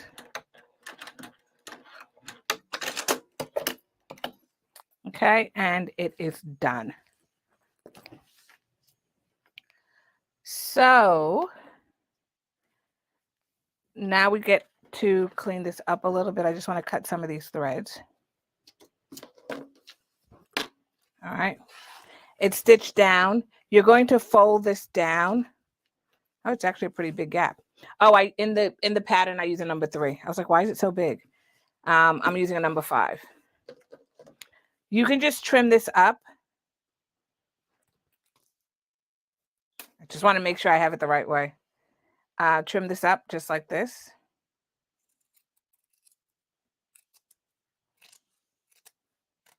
I'm using a wider zipper, so that's why I have all that excess.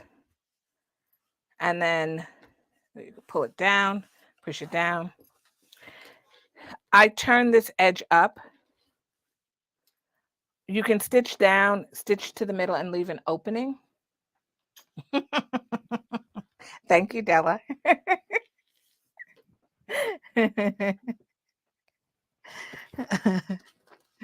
I'm just gonna iron this a little bit. I'm sorry, when you type the comments and I'm at the sewing machine, I don't see them. So when I come back and I look and I see them, sometimes it's a late laugh. You guys can see it, but I can't see it because my laptop is facing in the other direction. So, all right. So we're going to leave an opening at the bottom for turning. So let's see how big an opening we're going to leave. I think I have you do a pretty big opening.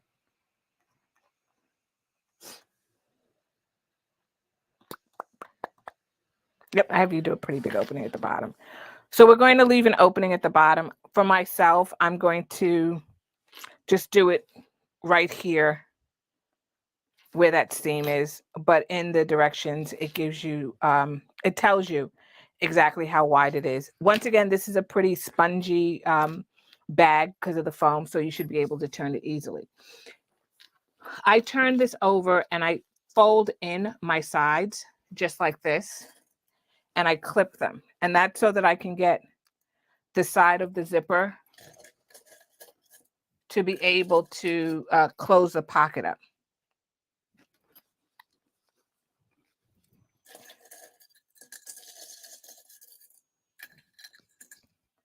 And I do the same on the other side. I just fold this in because I want to be able to get this side of the pocket and sew it closed.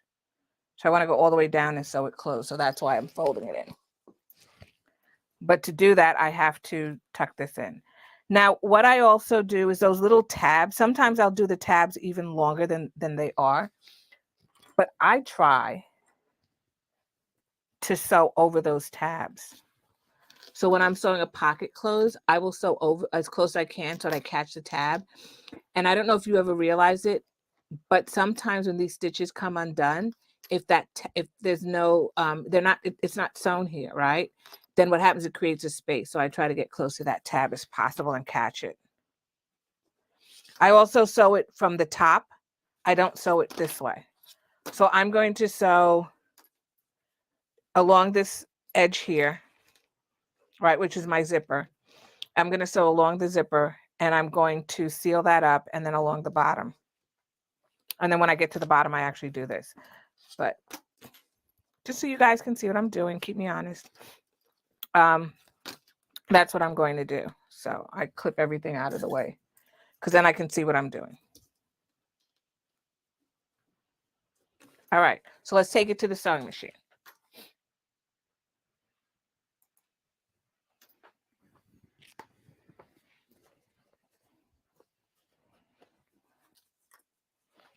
This is a standard stitch length of 3. So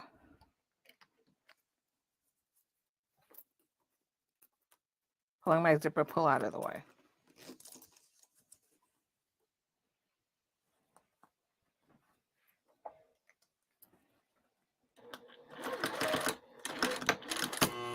Oop. That was the zipper.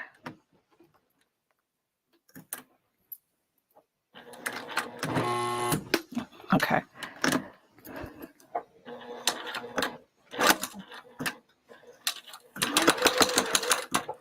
And I'm going to sew this and then I'm going to change this needle. When you get to about 1/4 inch from the bottom,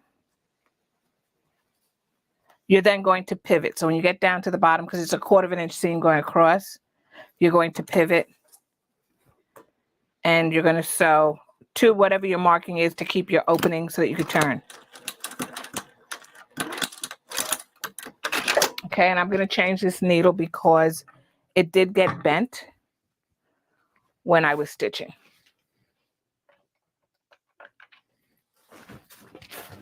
I could actually see it on this side. So I get to use all my bag making skills tonight. Changing needles, needle threader.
Okay.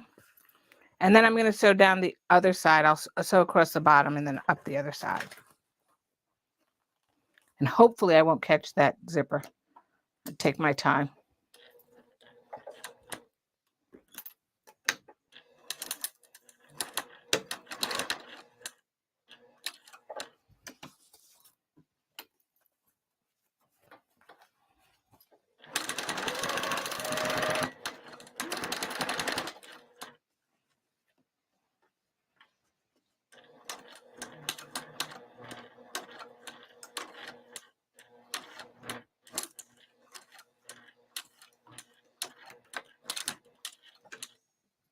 Okay.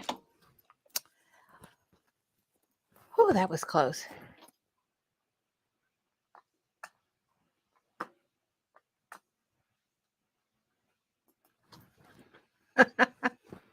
So you've never seen turning the coin?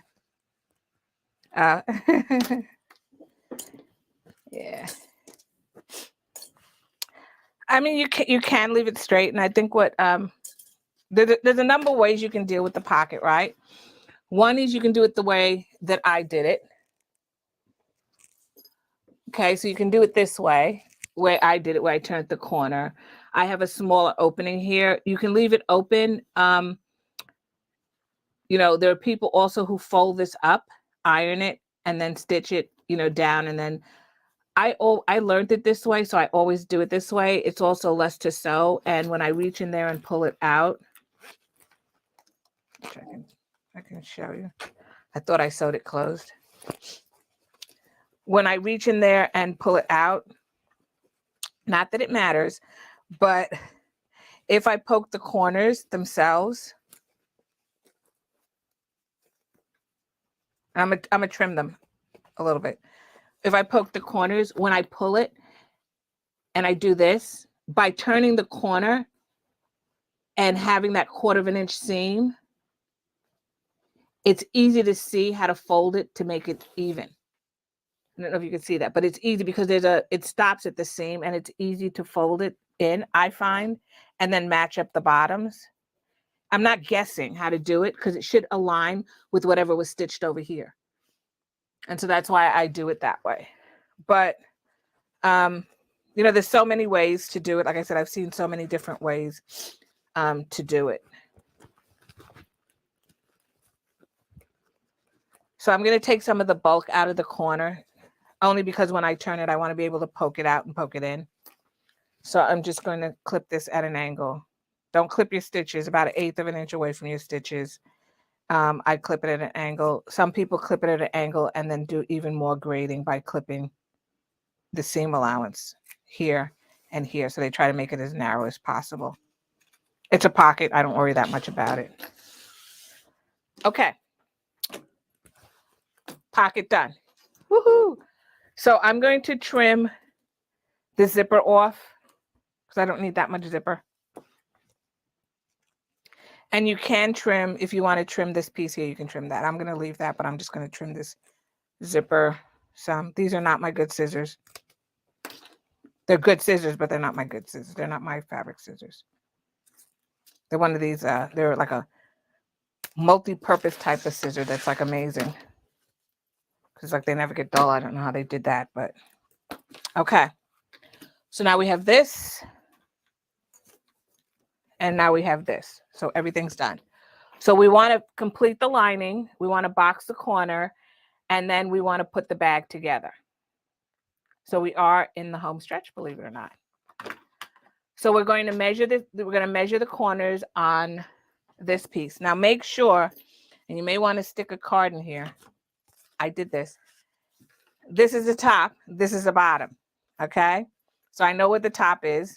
I'm going to flip it over and I'm going to cut out those corners. I'm going to mark them and then I'm going to cut them out. I did it when I first did this bag. I cut the corners at the top so the card slots were upside down. So that's what I did. And that was not a good moment.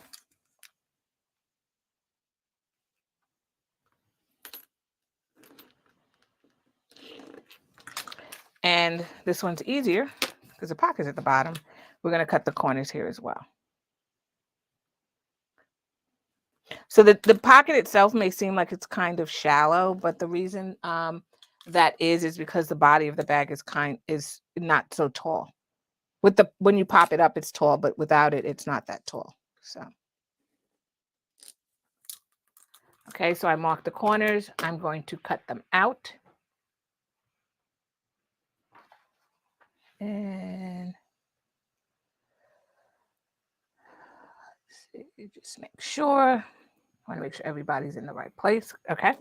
I'm on page, when I'm done, I will be on page 33 of the pattern.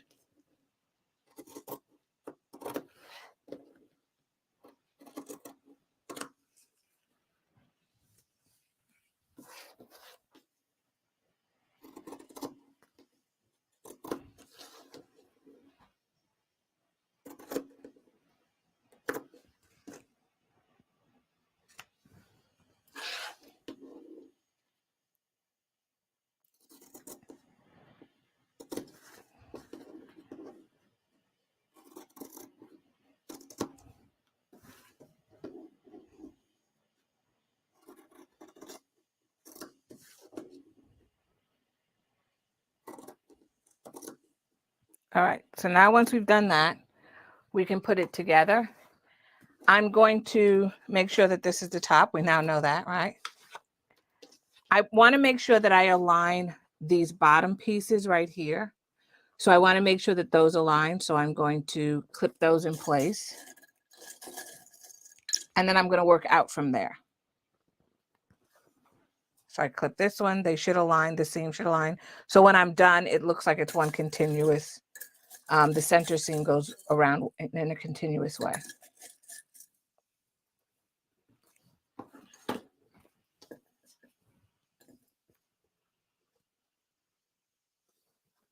All right, and then I'm going to clip the sides.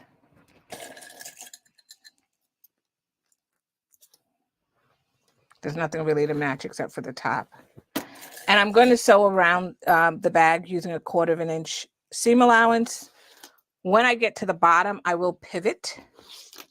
I will not cut it. I will pivot and then pull the bottom in. There's no need to leave an opening necessarily at the bottom of the bag because we're going to be turning it through the pocket. Just making sure that this pattern does that. I actually do it a different way in another pattern, but okay. So 1/4 inch seam allowance going down along the bottom and back up the side. And I'm on page 34. I'm coming to page 34. So if anybody is following along.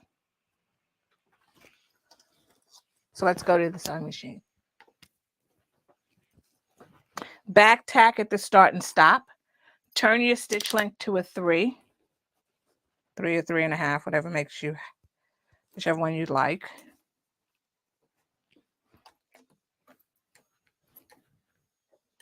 I'm going to back tack.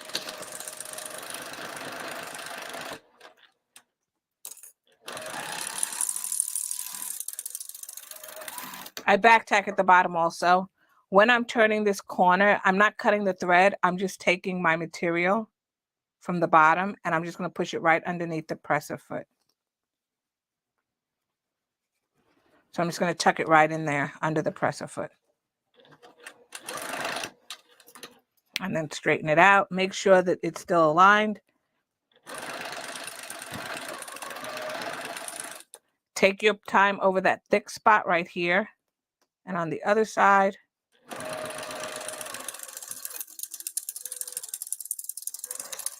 I back tack, take my side. Don't cut the thread, just take your side. Stick it right under the presser foot. Yes, there will be a continuous thread, but that thread is going to help you box your corner.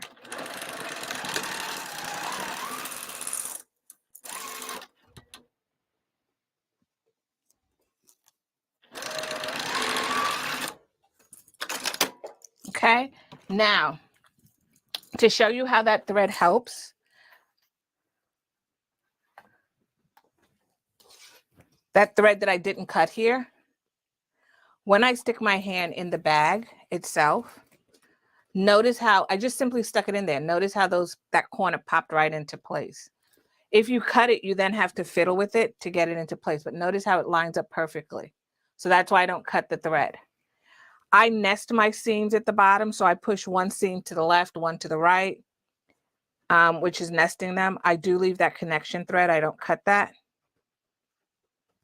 And then I clip the center first. I put clips in the center, and then I put clips on either side. So I will do that with both. Make sure that you're getting a straight line here.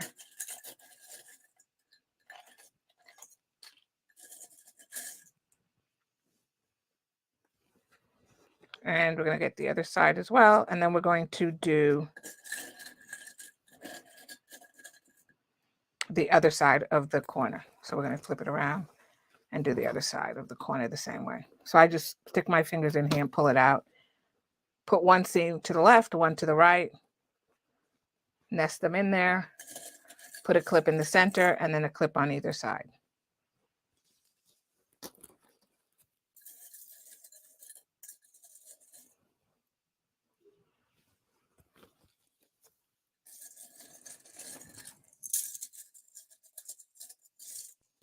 Now what I'm going to do is I'm going to sew my bottom corners.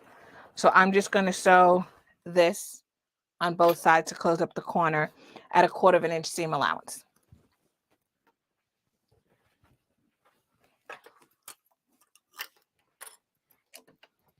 Back tack at the beginning and the end.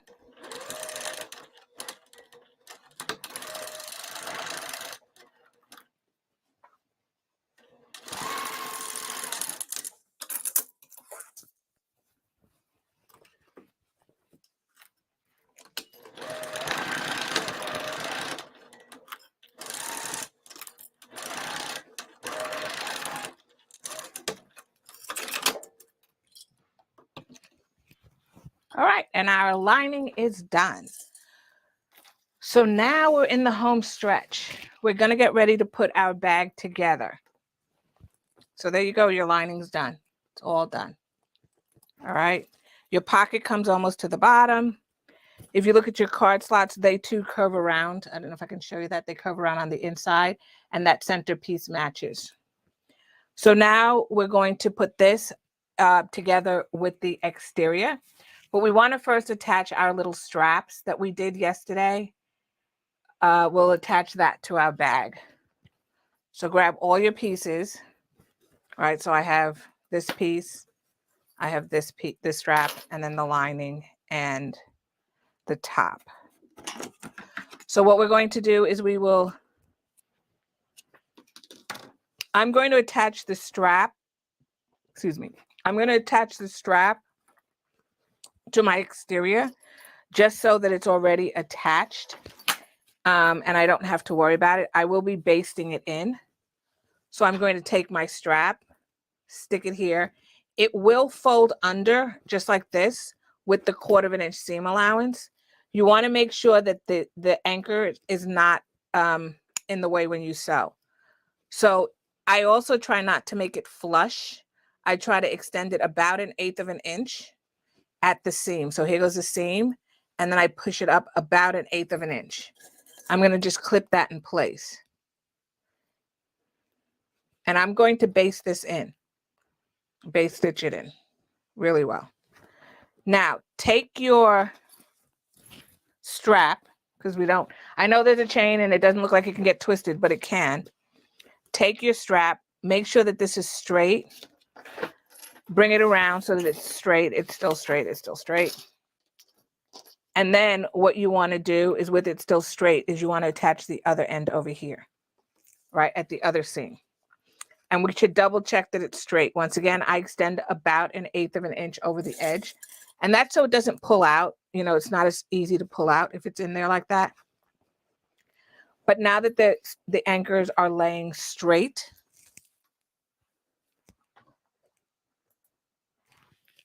so now that they're laying, I can see that they're straight. I'm going to just double check that my strap is also straight, that it's not twisted in any way.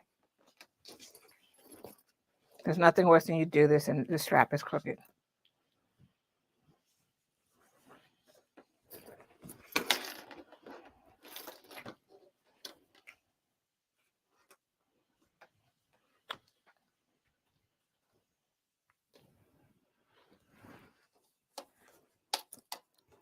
Let's take a few minutes.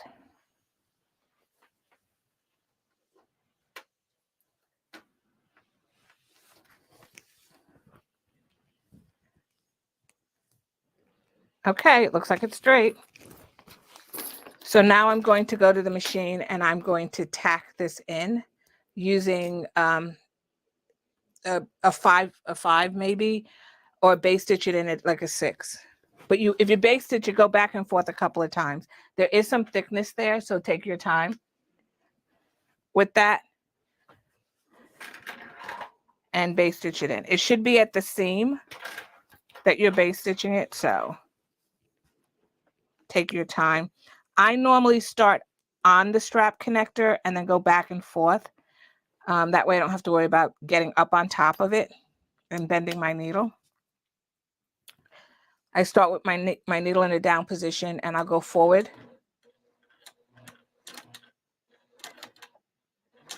And then I go back. So I don't come completely off of it. I go forward and then I go back. And once I get to the other side, I then come back again.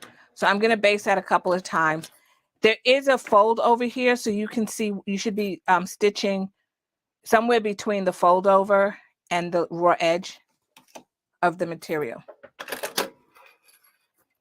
But you want it to get in there really, you want it to stay there. And then we're going to stitch over it again. But that, hard to explain. Where your fold is, you want to make sure that this edge of your anchor, there's an edge right here of the anchor. You want to make sure that is not exactly in line with the fold, because when you fold it over, you still have to stitch it, top stitch it. So, leave yourself some room. It's better more room than less room. Okay, so now we're going to stitch this other side. I'm doing 1/8 of an inch.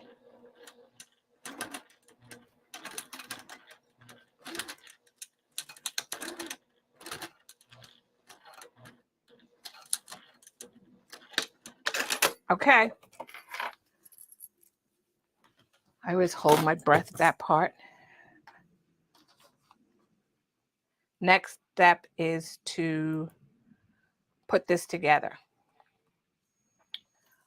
So now that I have the straps on there, I need to attach this piece here in the bag, right? So we're going to make a sandwich of the bag, and it's going to seem odd, but follow along and you'll see what I mean. So I'm going to take this part and I'm going to turn it inside out. So I'm turning it around like this, inside out.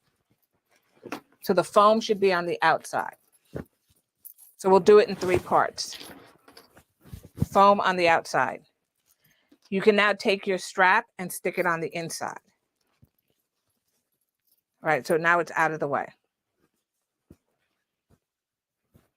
You're going to take your little bucket piece here. So this is the piece that we made that has our top zipper that's going to pop out. Take this. All right. And what you want to do is you want to put it in the bag this way. Right? So it's going to be lining side to right side, because when it pops out, it should be on the right side. So we're going to put that into the bag. You should be able to see your seams on the side. So you want to, match those up on the side. So I normally do sides and centers first, and then I do everything else. I'm going to put it in here, and I'm going to do the other side. Once again, that little tab piece should be sticking out about 1/8 of an inch. All right. Pull your bag. You should have a little notch. So there was a little notch that we made when we were making this part of the bag. I pull it, which helps, for it to find the center, and then I clip it.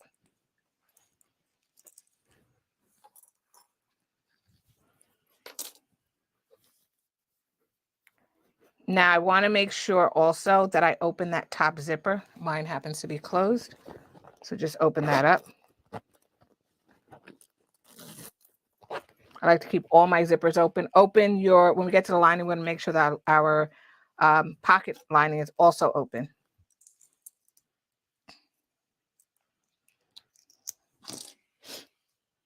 And I do this in pieces. So I will base this on, and then I will come back, and then I will use a 1/4 inch seam allowance to sew all the pieces together. But at least I know that this piece and the exterior are together before I do anything else. So you want to make sure they're together. And you can poke those little corners down on the side. So I'm really just, when I'm clipping, it's almost like I'm clipping 2 pieces together, because these will already be base stitched and together, and I don't have to worry that I have 3 pieces that have to be together. It's really just the 2 pieces. Okay, so now go to your sewing machine, and we're going to base stitch this all the way around using 1/8 inch and the longest stitch length on your sewing machine. So mine happens to be a 6, and that's what I will use, and I will base stitch all the way around this.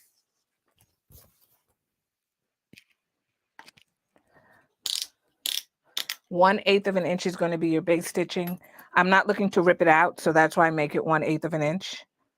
If you do it at a 1/4 and you see any of the thread, you'll have to rip it out again. I normally start at one of the long edges. That's normally where I start.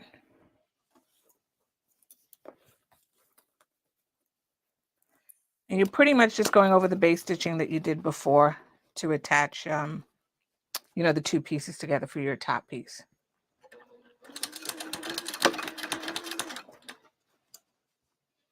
And like I mentioned yesterday, I know it's a curve, but if you readjust your bag and constantly readjust it, you can get a straight line here and just sew straight. But you're going to have to make sure you readjust your bag. So I can see I have a little bit of a boo-boo here.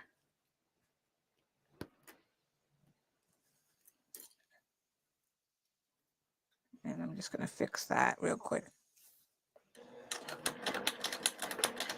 Take your time when you go over that strap connector piece that you had earlier. Take your time, because that is thick. There's a couple of layers in there.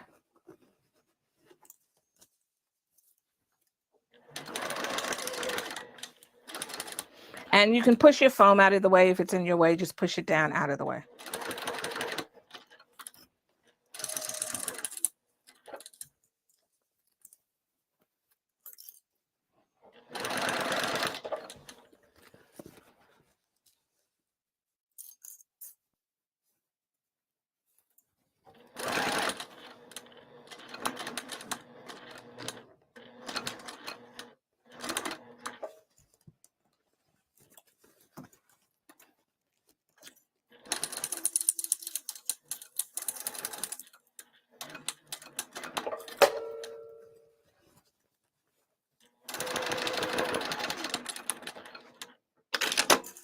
All right, and I'm just going to double check for myself that I didn't, because I think over here I had a little bit of I went a little bit awry over here, so I'm just going to stitch that. But make sure that you get all the layers together. And as soon as I went past it, I could tell that I missed my layer, one of my layers. Once again, this is why I base stitched, because it could happen if it was just a regular stitching that you leave it behind. Okay. Done. Next part of this is to sew in. So we've done that, right? So this will pop up, will be good. So the next part of this is going to be to take your lining piece. This piece is interesting. So you're going to take your lining piece, but you want your lining piece to be right to come out in such a way that when you pull it out, these right side pieces are together, right? So what you're going to do is take your lining. Then we're going to turn it wrong side out. It's going to be kind of tricky. And we're going to need to take the lining piece, and we're going to need to stick it inside of here. So I know that sounds odd, and it doesn't really matter. I mean, if you found that you had a prettier side on your bag, make sure that the zipper part or the card slot part is facing that. So if you want the front of your bag, like if you had a label here on the back and you wanted the pockets, the slip pocket, the card slot pockets to be on the side with the label, make sure you can see the label, and then this is facing that label side. So that's the thing you want to make sure. So now I'm going to take this and I'm going to stick this in here. And I just want to make sure I've done this before and I've done it wrong. Okay. So right sides of this is facing out and this is wrong side out, right? You're going to shove this in. Now, it doesn't have to be perfect because we're not trying to get, oh, let's make sure that that zipper pocket also is open. It doesn't have to be perfect. So just crumple it up and stick it in there. What you need to just be able to do is sew around this top edge. So it doesn't have to be pretty. So you want to align your centers and you want to align your seams. So I started the seam and I aligned those. And you can either open it or just push one to one side. It's totally up to you. I'm just going to push it to one side because I can see my other seam in there. So I can see which direction my other seam is. And I'm going to, once again, it's getting thicker over here on the sides. It's not pretty. It does not have to be pretty. It just has to be in there so that you can get this edge. And then I'm going to do the other side over here. And I'm going to clip that in place. I will be sewing from the inside. I do not have a free arm on my machine, so I will be sewing from the inside of the bag. Okay. I align my centers, so I have my little center marks here. I align my centers, and then I just pull my bag. So I stretch it like this just to make sure everything lays flat.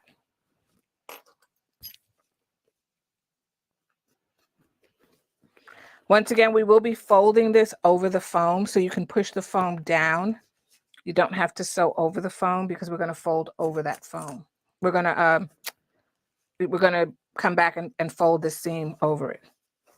So I did that one in the center. I'm going to get my center mark here, match it with my center mark on the other side, and just pretty much clip all the way around.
And I find if you pull the fabric, you know, like you stretch it here, I clip in the middle. So once I pull, if I clipped it the center and the side, I straighten it out here, and then I put a clip between there, and then I, you know, put extra clips on either side.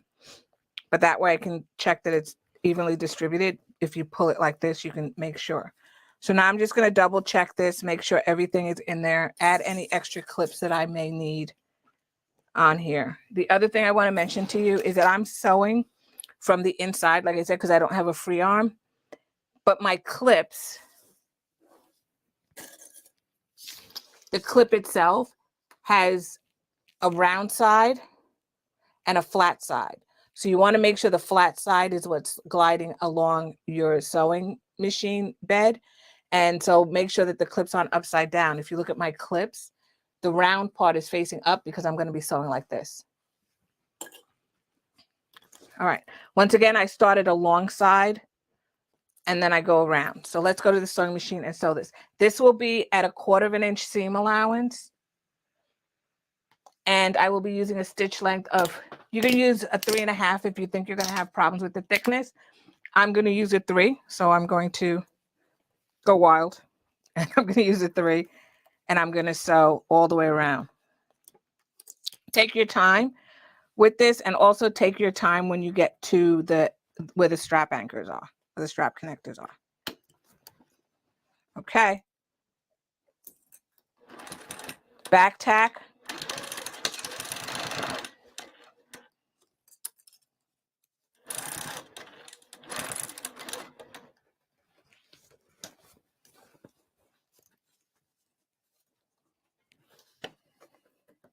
And you will have to straighten out because it is bunched up because you're not doing it totally flat.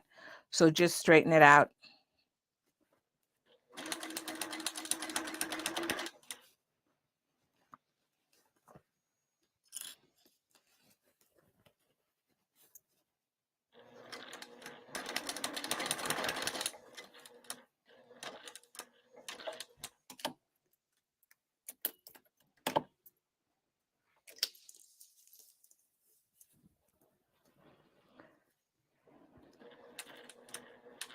Now you shouldn't be anywhere near those strap anchors if you did it the way that I said. Hand crank it if you're not sure. So do it slowly like this. And if you hit something hard, you know that that's your strap connector, but it should be out of there. You should have pulled it down into your bag.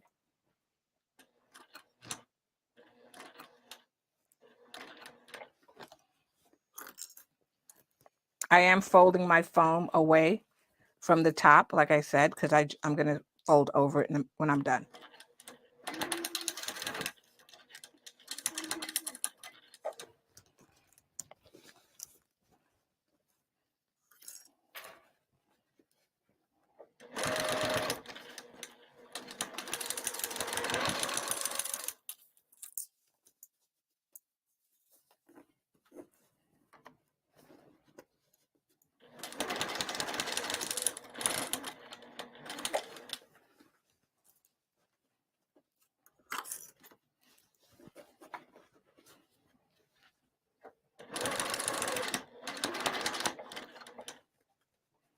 All right, I'm almost halfway there.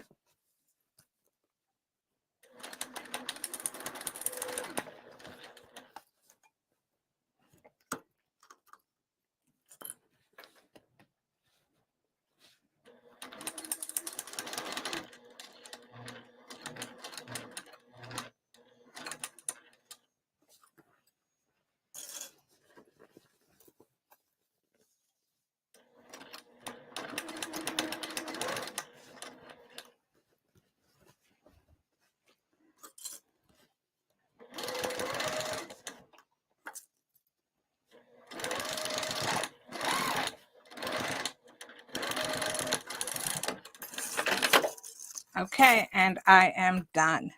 So now the next thing we need to do is turn this right side out.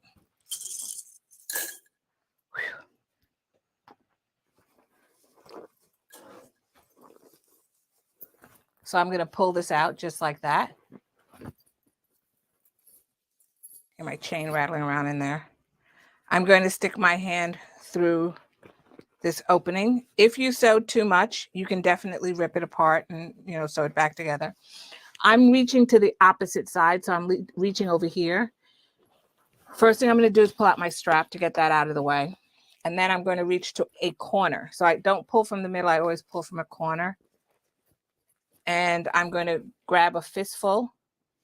So I poke this in, grab it with my fist, and I just start turning and pulling it out through that pocket. So it'll take a little bit of maneuvering. Sometimes I say, oh, I'm going to put a timer on and see how long it takes me to do this. I am pulling on the material, but along with pulling, I'm going to start pushing this way, pushing it in. Be very gentle because there are stitches involved and you don't want to have to go back and, refix any of the stitches. So just take your time.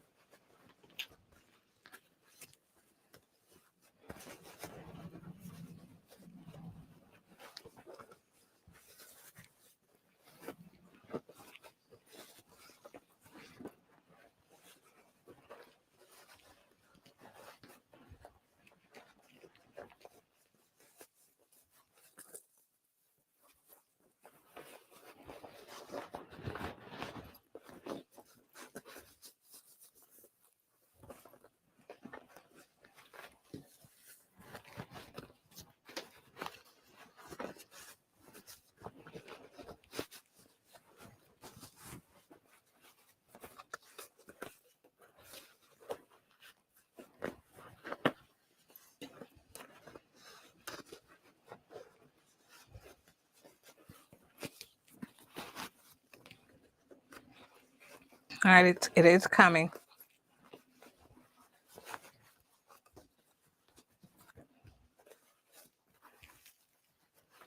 If you can see it, I have my strap anchor right here. It's coming through. It's almost there. Okay, Della. I did it, right? I only bent the needle. Normally, Nancy keeps me honest. She tells me if it's I keep saying I'm going to change the patterns and give it, instead of a star rating, like how difficult it is, it'll be a needle rating. So if it's like a 5 needle rating, it lets you know it's very hard. If it's a 1 needle, it's very easy, because she does it based on like if she breaks needles. Look at that. Okay. So I have it out. I am going to push the lining back into the bag and straighten it out. So it's just easier if I push everything back in to straighten it out than trying to straighten it out while it's outside. So I push the lining back into the bag. Okay. Look at that. Check to make sure your connectors here are connected. Like I said, that's why I do it. I baste the top first and then come back and baste the other piece, because it's very easy when you have all those pieces. Poke out your corners at the bottom. So give them a good pokey out at the bottom. And then what I did at the top up here, just push my lining down in there.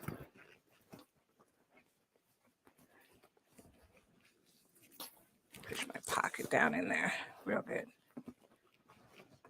All right. I poke the corners here up also. So I poke them up and then I go back and I poke them down. So the more you poke them, the pointier they get. Really, the gist of that is that's what it is. Okay, and I poke my corner. So now that's the bag, right? That's the bag. All done. Woohoo. So now what you're going to do is two final steps to it. Here where there's a seam, what I did on the bag, and it's inside, outside. What I did is I made a faux piping. I used the foam as a way to give depth and also to make it look like I did piping that I really didn't do. And that's also very easy to do. So I'll show you what I mean.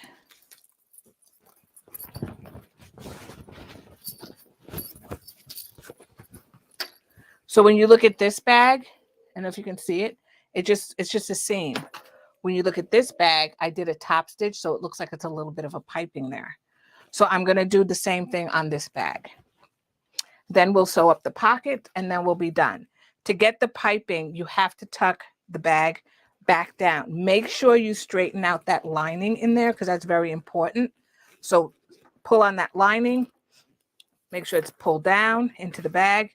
You're going to tuck this down. The tucking down also, you're going to tuck and you're really wrapping it over your foam. So your foam, remember I said just push the foam out of the way? You're wrapping it all the way around over the foam. So that's important. So if you have to come in here and use an iron, you can do that. I laid it flat, wrapped it down, and then I started clipping to make sure everything held together, just like that. But it should be wrapping over that foam.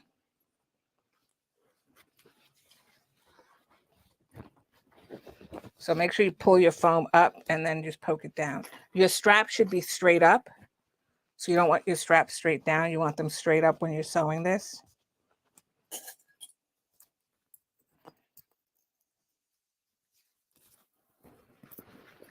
Okay, you can take those straps if you want and put them out of the way by tucking them, which I highly recommend. Tuck them into the bag and then you know for a fact that they're straight up. So make sure you straighten out your foam, because in the turning process, you could have folded your foam over more than you needed to. You can always stick your hand inside of your zipper pocket, because it's still open, to help you straighten out your foam. But you should pretty much feel it. On this side, I can feel that it's folded over a little bit. So I'm going to make sure that I unfold it. because I was pushing it out of the way, and then I turned it inside out, so I folded over. So it should fold nicely over that, and all you're really doing is pushing the bag down, just like this.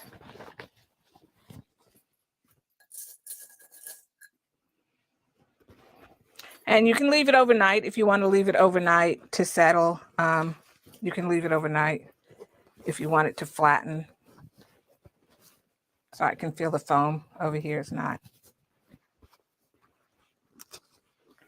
where I need it to be.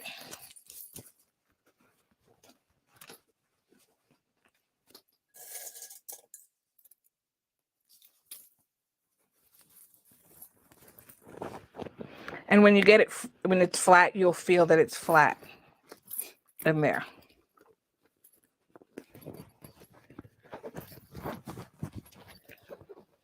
Pull that lining down. Don't forget to pull it down. And I am clipping.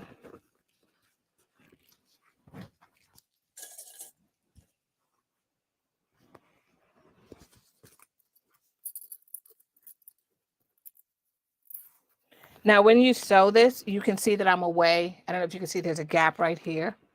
So I'm going to sew over here, so I'm away from that. That's why I was saying about 1/8 of an inch. Make sure that it's away. It's out of the way.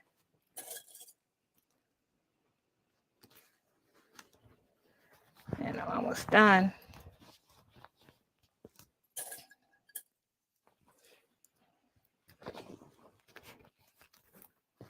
Now, normally I would turn my bag, I would turn it back around because I want it to sew from this side, but I'm not going to worry about it for this round. I'm just going to sew it. If you have a free arm, it should be no problem to sew this because I have that big opening right there. And also it's a deep well. So I'm going to sew this with 1/8 of an inch seam allowance all the way around. And that should catch everything. If you want, you can sew it at 1/4 of an inch if you aren't comfortable with 1/8 of an inch. Okay, so we're going to do that. So let's go ahead and do that. Let's go to the sewing machine. It is going to be a top stitch, so I'm going to push that up to a 4. I'm going to sew from the inside of my bag. I'm starting at a long edge. I suggest that you start someplace it's comfortable for you that you're not going to really see it or it's not going to annoy you. So start where you want. Sometimes I even start from the end over here.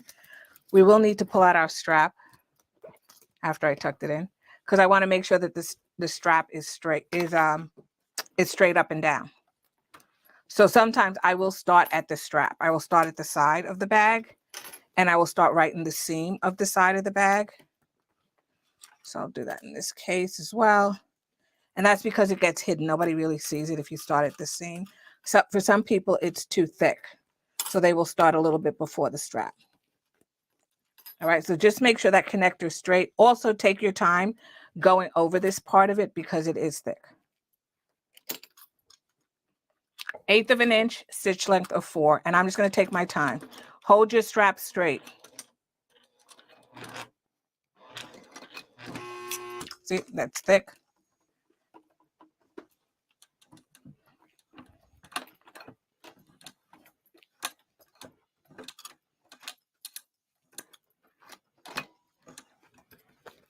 Okay. And I'm going to have to straighten mine out just a little bit to make sure the seams are straight.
Hold your strap straight. Once again, I'm at the other side, so I'm going to hand crank it through. Yours shouldn't be as thick. For some reason, I did not read the directions. I didn't read my own directions, and I interfaced it, so it's really super thick over here. But I'm not worried about it. Take my time.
Okay, and I am done. Oh, pocket. Whoo. Okay, so now that I've done that, holding my breath the whole time, if you poke it up again, let's poke those pockets up, close the top, you'll now see it has a little bit more structure to it. I take it to the iron, just so that you know, and I actually iron this right here, and I iron this right here, and then I iron this. So I iron it so it sits up a little bit better, but you don't have to. But you can see now it has that like lip or that piping. I'm so amazed. I actually like sort of got this continuous. That was totally unintentional. And it's done. Last part that you need to do is reach inside there to that pocket where you turned your bag. So you reach inside here. I poke out the corners. So I poke the corners out towards me because I want to get it as flat as possible. And when I was turning, I actually ripped a couple of stitches. But I poked them out towards me. And then, like I said, because I stitched it around the corner, it makes it easy to fold it under this way and this way. And I can match it at a 1/4 inch seam. So once I've done that, I can then take my clips, put the clips in.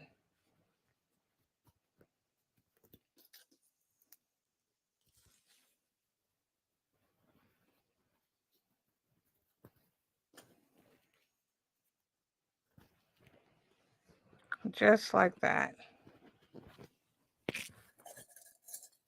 A couple more.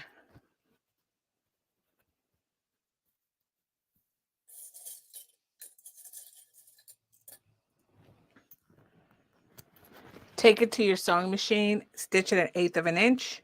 When you're done, poke this back inside of your pocket like this. Zip it up. And voila, it's done.